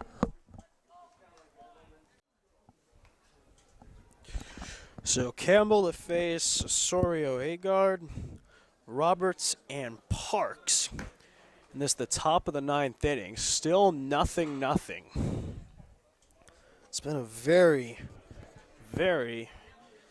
pitcher duel, but an entertaining one. There's been a lot of base runners, so one can't even say it's been boring and quick. This is taking a time, bunch of walks, bunch of hits, but no one has scored. No one's, I take that back, one person has gotten to third base, and that was Kashana Ogans back in the 3rd inning. No one's gotten past third base and come across the 4th, and the only one that really matters, and that's home plate, as Campbell misses top for a ball. He's missing up top early, and Osorio Agard is not a guy you want to miss to. Second pitch is taking a strike, and he's looking, Osorio Agard's looking out the third base coach, and he's going, that's almost in the ground. You must be kidding. He's had a good day, though. I mean, he almost hit one out of the stadium foul, but still tell there's a lot of power in that body. As he just missed that one too. That's headed out into the triangle, but Porter flying in, get the first out.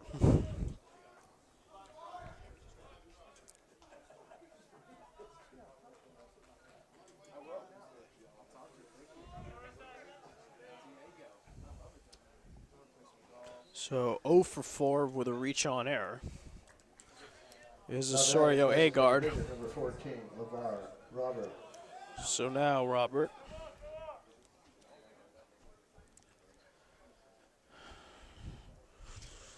Roberts struck out looking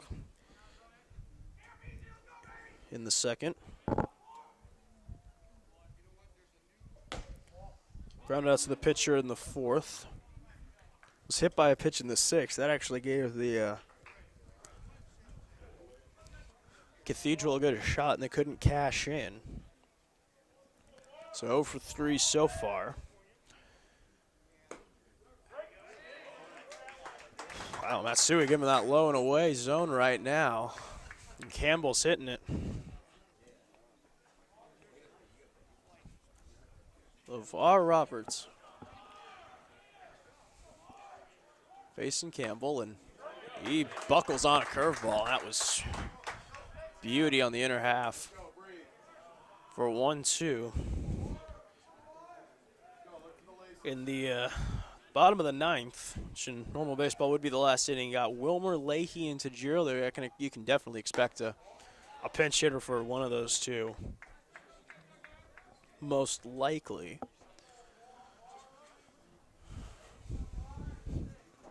Leahy has not been hitting that well. Neither has Tajiro. Wilmer's gotten some good pieces, though. 2-2 pitch. Inbound Campbell gets him whiffing. Big swing and a miss.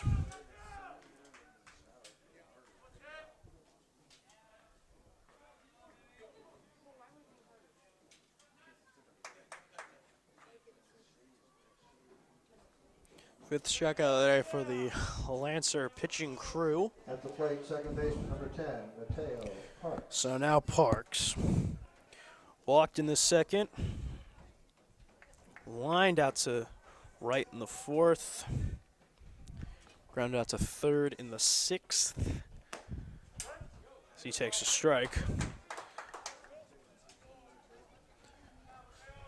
So just a little bit of bad luck. 0 for 2 with a walk for Mateo Parks. Campbell kicks. And Parks is going to be flying out to left. So bottom of the ninth. Easy 1-2-3 for Campbell. Nothing across. Bottom of the ninth coming up.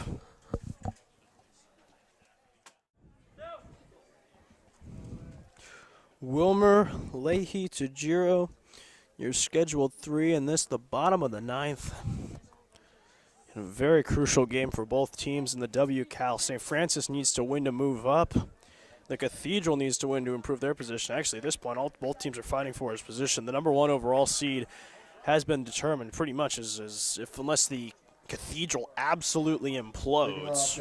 And there's some time they can. Could fall to Midi, could fall to Sarah, could fall to St. Francis, or even BCP. The Cathedral probably not at 4-6, but have to see what happens. So Maurice Wilmer leading off. He takes the first pitch, fastball inside. Asen Gomez. 8 scoreless innings total for both teams. Second pitch in the dirt. 6 total hits, 2 errors. Bunch of walks. Well, this is some of the best baseball I've actually seen in a while. Once I go watch a Utah-Stanford game, and there were like 6 errors committed by Utah. It wasn't that pretty.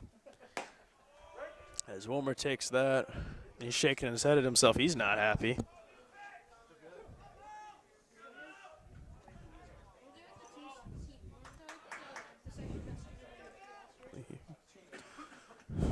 So 2-1 count. Gomez in the dirt. So 3-1.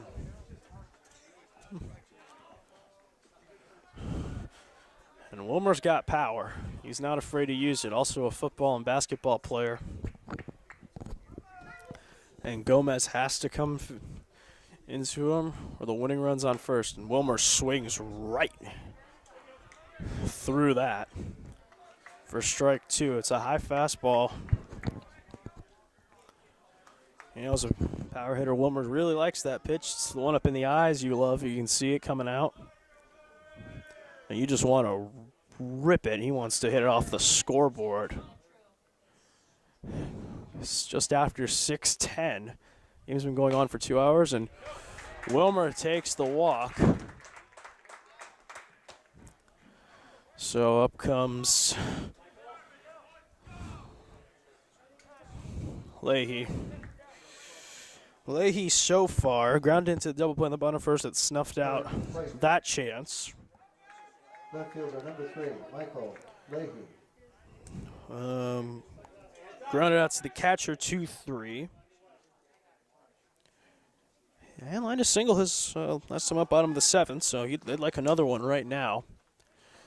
Wilmer with a short lead off first and the bunt, and that's in the dirt and smothered by Leo Kikuchi. And if you think it's easy going to catch 9, go squat for 3+ hours. Basically, watch a baseball game, squat for every pitch, move like the catcher does, and come back and tell me it's not easy. Sorry, tell me it's easy, because it is not easy, and Kikuchi's legs must be killing him. And they got the bunt down, and that's perfect. Their only play is at 1. So the winning run is 180 feet away. Leahy with the sacrifice, 5-3. And they're going to leave it up to Tajiro, and I wonder if they're going to intentionally walk him to face. Man, you got a little bit of pick your poison this part right now. It's Kevin Kamak is going to be the pinch hitter, so I guess they're going to have to face Tajiro. So Tajiro to this point, and they're going to intentionally walk him, so they're going to face Kamak. Kamak, the pinch hitter.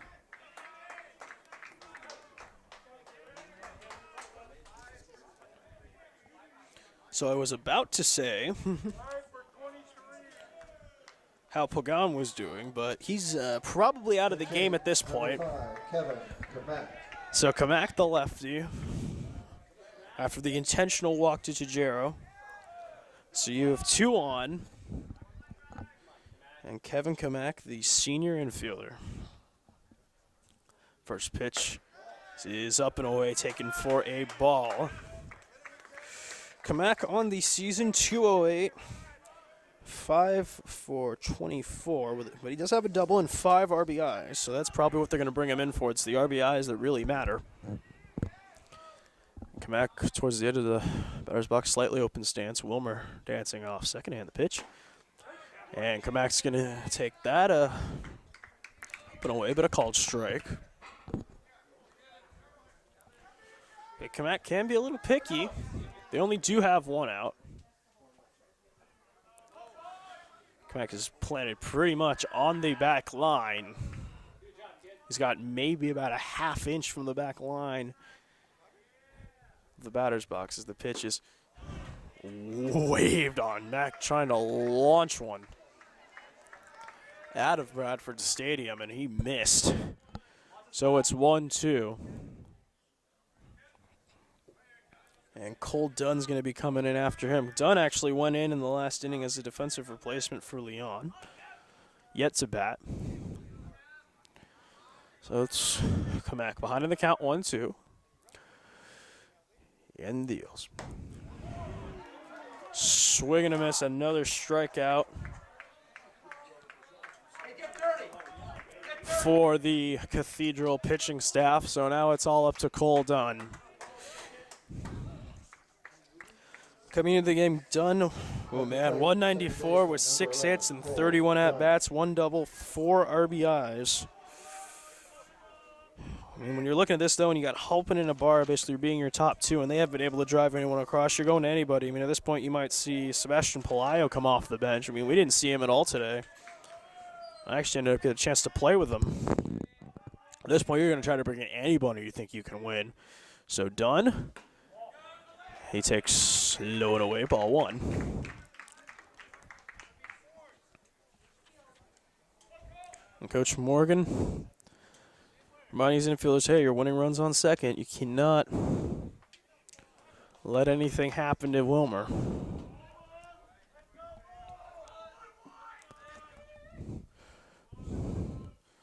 Gomez, a couple of peeks back at second.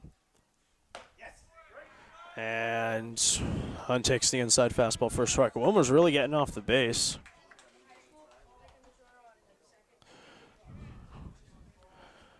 Wilmer's trying to get in Gomez's head a little bit.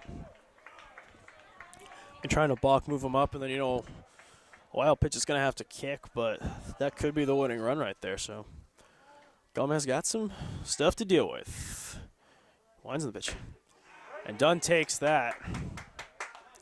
And you're not really going to have too many more of those. And let me just say this much. A tie does not help anybody. Unless Mitty and Sarah both lose, and that's impossible as both of them are facing each other today. However, if Bell can beat Valley Christian, which I doubt, maybe that could help St. Francis sleep if Sarah loses. So keep in mind that. As Dunn's got a 1-2 count, and the pitch. And fastball in the dirt. Wilmer's going to third. Budak's going to pull.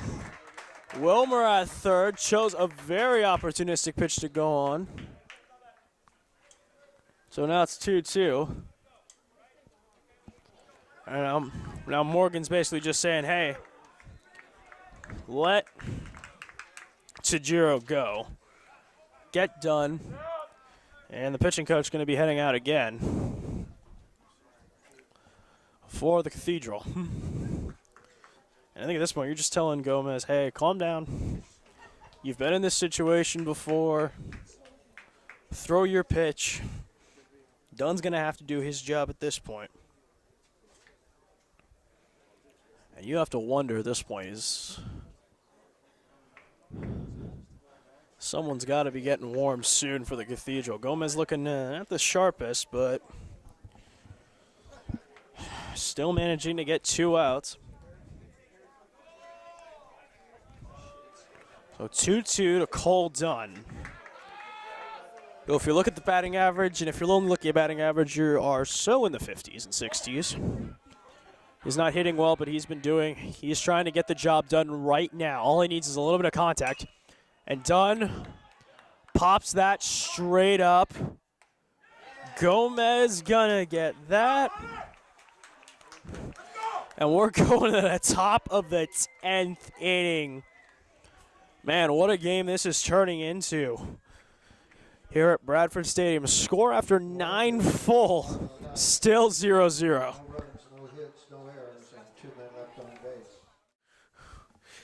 Top of the 10th inning. And if anyone had told me when I started filming this game that we'd be going 10 innings, I would have looked at them like they're insane. But as we are, we're in the 10th. William Campbell still on the bump. Ryan Baker now playing first for Kai Pagan. And Leo Kikuchi leading off. Still only 3 hits for each side and an error. But a bunch of base runners and a bunch of walks as Kikuchi takes the first pitch low for a ball. Kikuchi's been having a long day. We'll just be bunny. Pop up to third. Strikeout looking. Sees ahead in the count 2-0. Ground out to the shortstop.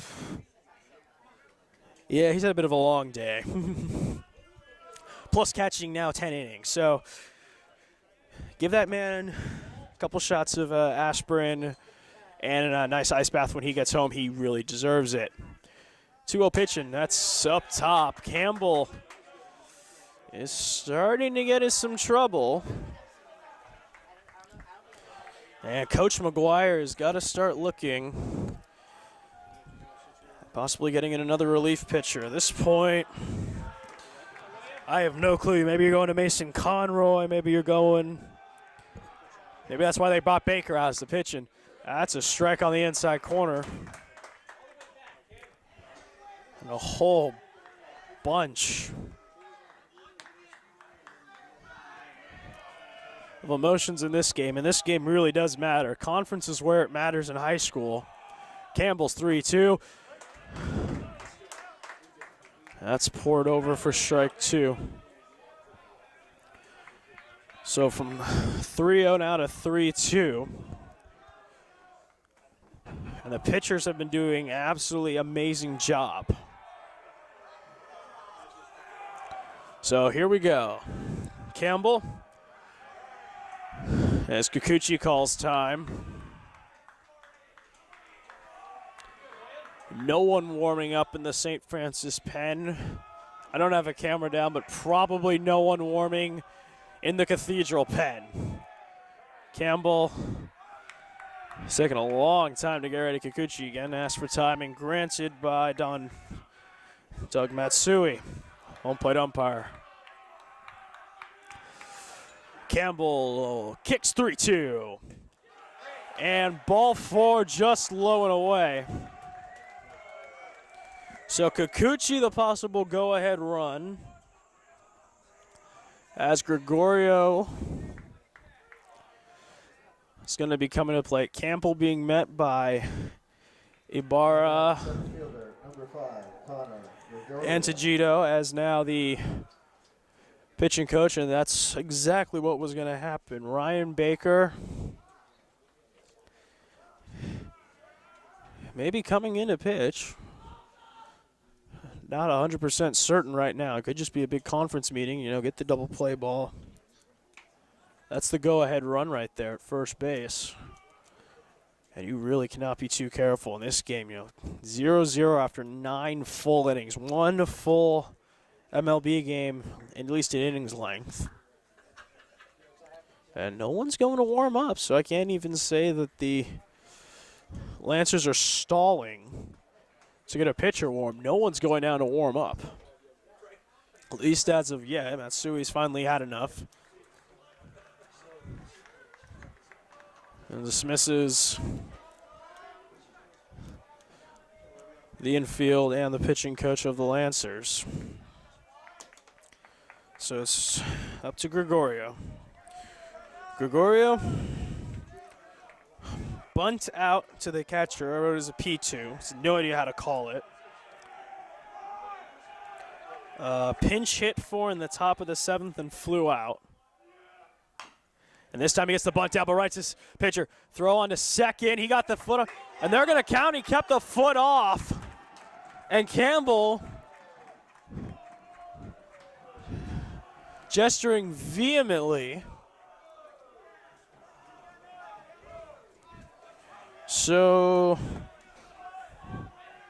I'm going to grant that as a single. So now it's up to Ogans. And you got to go into double play depth right now. Kashawn Ogans, the Cal commit. And I wrote before the game, he needs to be the guy. But everyone now knows Ogans is going to bunt. And he's going to give it up to Kelly and Rodriguez to try to give the Cathedral the lead. And this win would be huge. Should Bellarmine lose, and that's a perfect bunt right down to third. And Ogans is going to beat it out. And if you're McGuire, you got to get someone going in a hurry. Got to either get Baker in now or get someone warming in a hurry. No outs for Lucas Kelly. And this is almost a given there is going to be a run here at some point. Kelly, big double in the first. That ended up turning into nothing. A single in the third. And then he lined out to left the first time against Campbell. But it's almost a given. Infield comes in. Campbell's going to step off, and he's... If I said rattle, that's probably an understatement. He is probably thinking about every possible scenario that could pop up.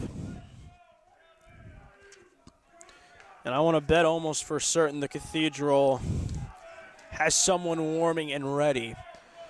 Kelly. First pitch is a fastball, runs up and away. A walk drives in a run. And one's wondering if it might be Adrian Gonzalez going to be winding up in the pen right now for such a situation as this. Campbell. Second pitch is a ball. And man, the Cathedral Bull dugout really starting to get into the mind of Campbell. Tajiro trying to calm his pitcher down. It's 2-0 for Kelly. Kelly 2 for 3. And the 2 were very nice hits. Now that dugout's really getting on it. Campbell pours a fastball on the corner for a strike. I'm very sad to say that we are down to 1 camera of all this filming. We're 10 innings in, and all our cameras' memories are shot. I am so saddened right now we don't have more, because this is an excellent game. I'm loving this. This is baseball at its best. 2-1 pitch to Kelly. That's popped up, but that will definitely be deep enough. And Tajiro's going to bluff. First out of the inning, so Kelly can't get the job done. But we got Rodriguez and Herrera. So Rodriguez, ground out to short in the first. Pop up to second in the third. Fly out to 9 and the last time up in the top of the 8th. And ground out to short in the 6th. So Campbell looking for the ground ball double play. Rodriguez looking to put anything in contact. Middle infield double play death. Campbell's first pitch. Campbell just upstairs. Lancer dugout is not happy at all. They've seen the high strike, and they have not seen the high strike today from Doug Matsui. Campbell taking a long look in. Sign he wants, steals. And Rodriguez punches that off foul. If you're just joining us, I am very disappointed you weren't here. 9 innings. 9 innings of no run-ins, but 7 hits, 3 errors. Bunch of base runners, bunch of opportunities, and we are at the top of the 10th. William Campbell trying to shut this down and give the Lancers another opportunity to win. Campbell, high set, kick, steals. And he takes the strike. And Rodriguez looking back at Matsui, and he's looking at him as to say, "Are you certain that looks like almost in the other batter's box?" So Campbell up on the count. All he needs is a ground ball, and they can turn 2, most likely, and get out of a very precarious situation. Pitch, and that's low and away. The Irish coming off a season of a lot of disappointments. A loss to these Lancers in the playoffs last year. A loss to them earlier in the year at Benintendi Field at USF. They're trying to get the lead. And Rodriguez, swing and a miss. So 2 down. And this is all on.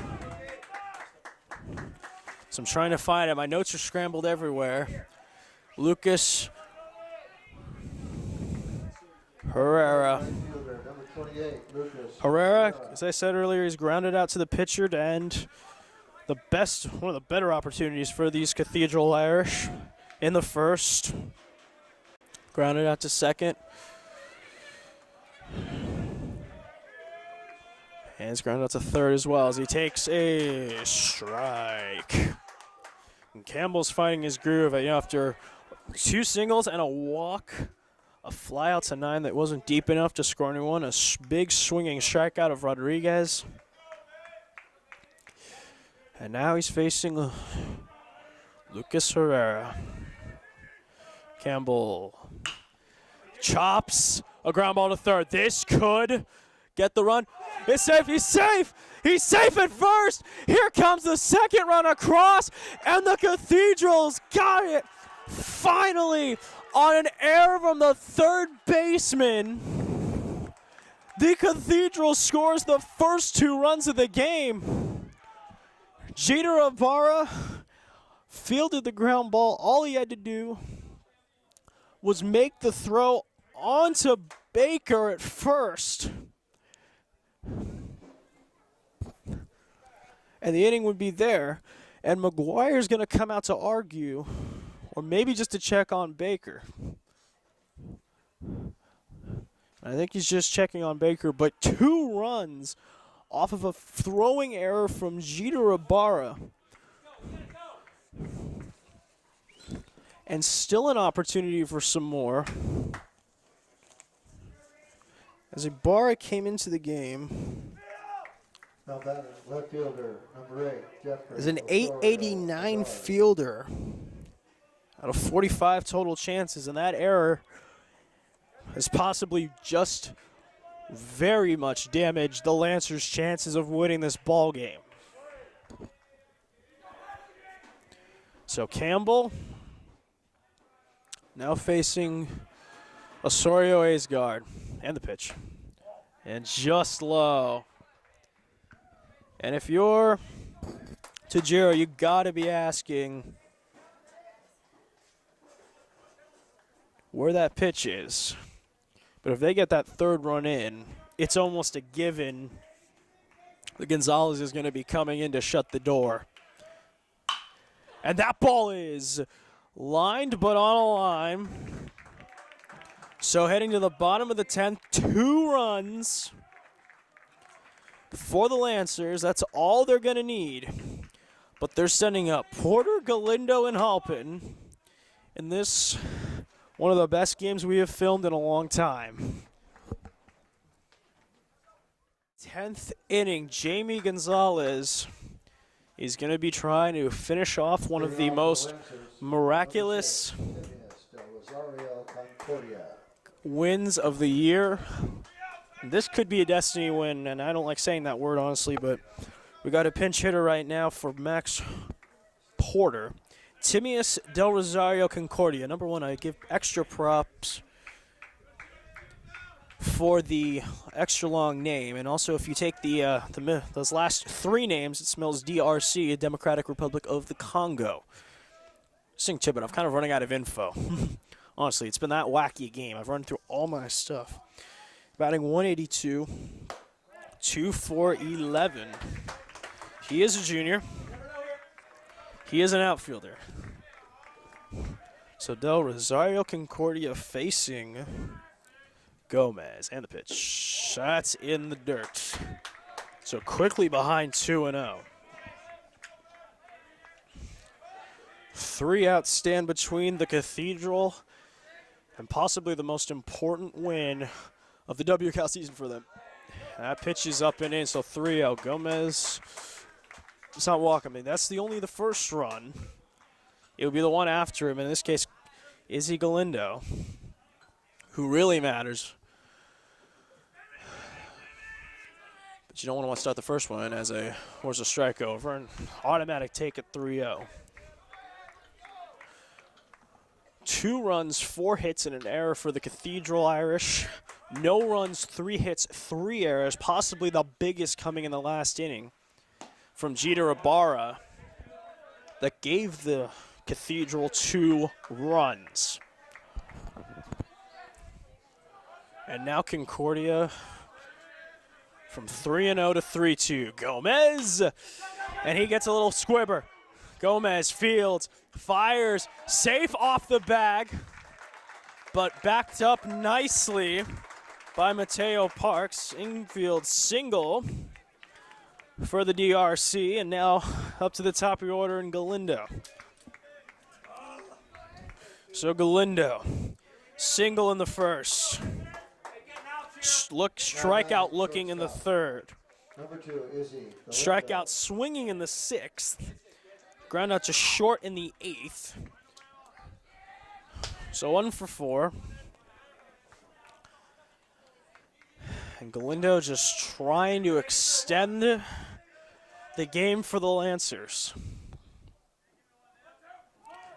Bunt takes the first pitch for a strike, offering like he was going to bunt and then pulled back.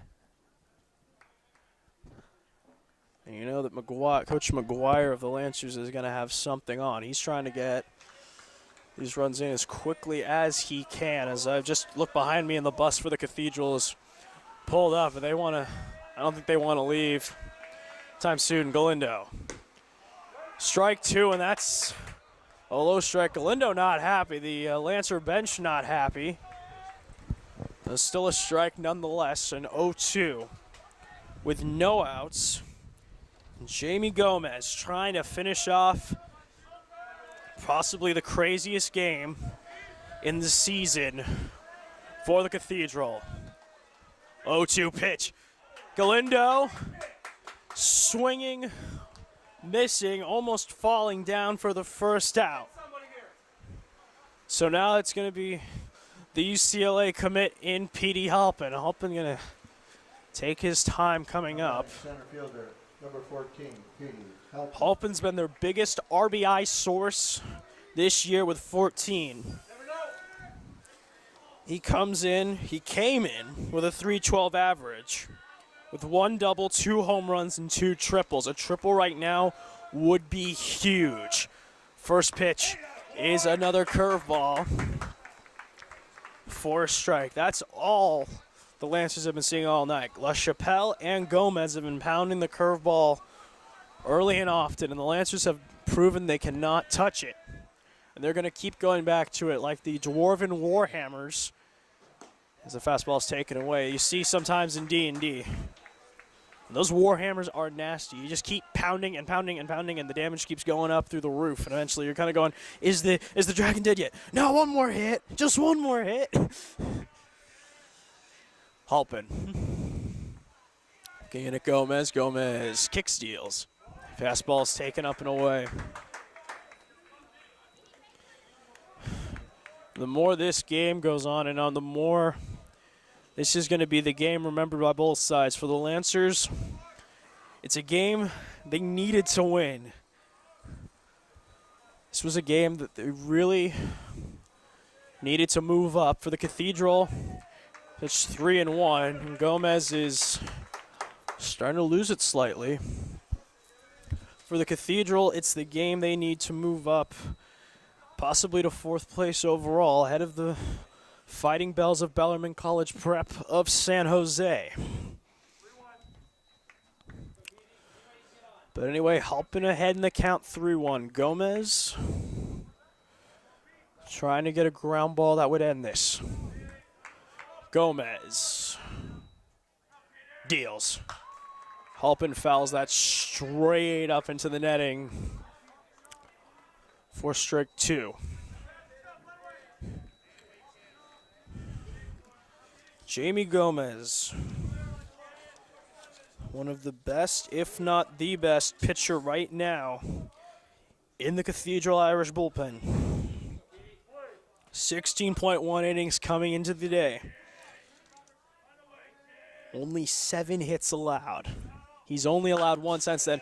And Halpin rips a single into right field. Concordia was going and then held, so it's a single for Halpin. And now Maurice Wilmer. And Ibarra, then Wilmer. Ibarra. Would it be awesome? Wilmer just comes up and hits a home run, yeah. Ibarra single in the first. Strikeout swinging in the third. Walk in the 6th, and then a ground out to the pitcher in the 8th. He's batting with 2 on. Second best RBI man for the Lancers as Ibarra takes the up and away pitch called strike. And the Lancer fans, what's kind of left of them. There's not that many left. This game's been going on for close to 3 hours. It started at 4. We're almost at 7 o'clock now. Gomez pitch. Ibarra fouls straight back, so he's down in the count 0-2. Ibarra is just trying to rip and get any runs they can. A hit to the outfield, most likely Concordia is going to be sent. They're going to need to try to get that run in. Gomez, sophomore, looking in to Kikuchi, who's caught all 10 innings. Gomez deals. And Ibarra, man, hits a missile onto the soccer and football field. Way foul. That was, he squared that up pretty well. Jeter Ibarra, the junior. The man who coming into the day, hitting .292, 10 RBIs, and a .687 OPS, trying to keep the Lancer hopes alive as he takes that for ball. So 1-2. Gomez still in the driver's seat. If you're just joining us, you have missed one of the best games possibly of the season. 2 runs, 4 hits, and an error for the Cathedral Irish. No runs, 5 hits, 3 errors, the biggest coming from Ibarra in the top of the last inning. Ibarra fouls that off, and if Ibarra hit a 3-run home run right now, let's talk about going from lowest on the totem pole, feeling-wise, to hero overnight, or I should say in the space of the afternoon.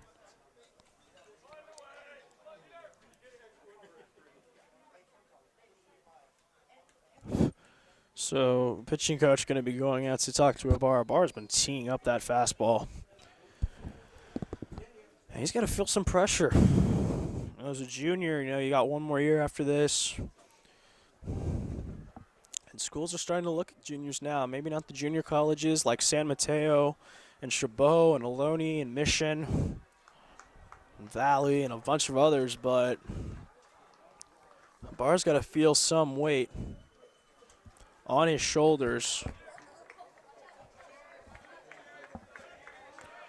right now. So Ibarra,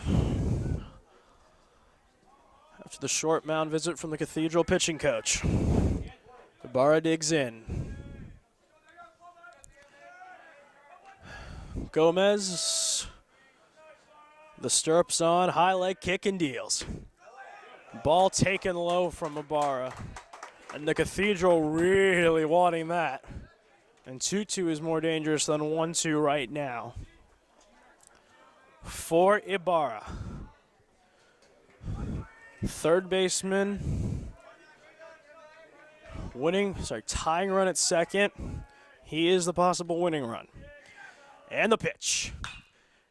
And Ibarra hits that foul, and it's going to clonk it over by the Lancer dressing room on the third base side. They've got a giant multi-purpose dressing room for almost all of their sports.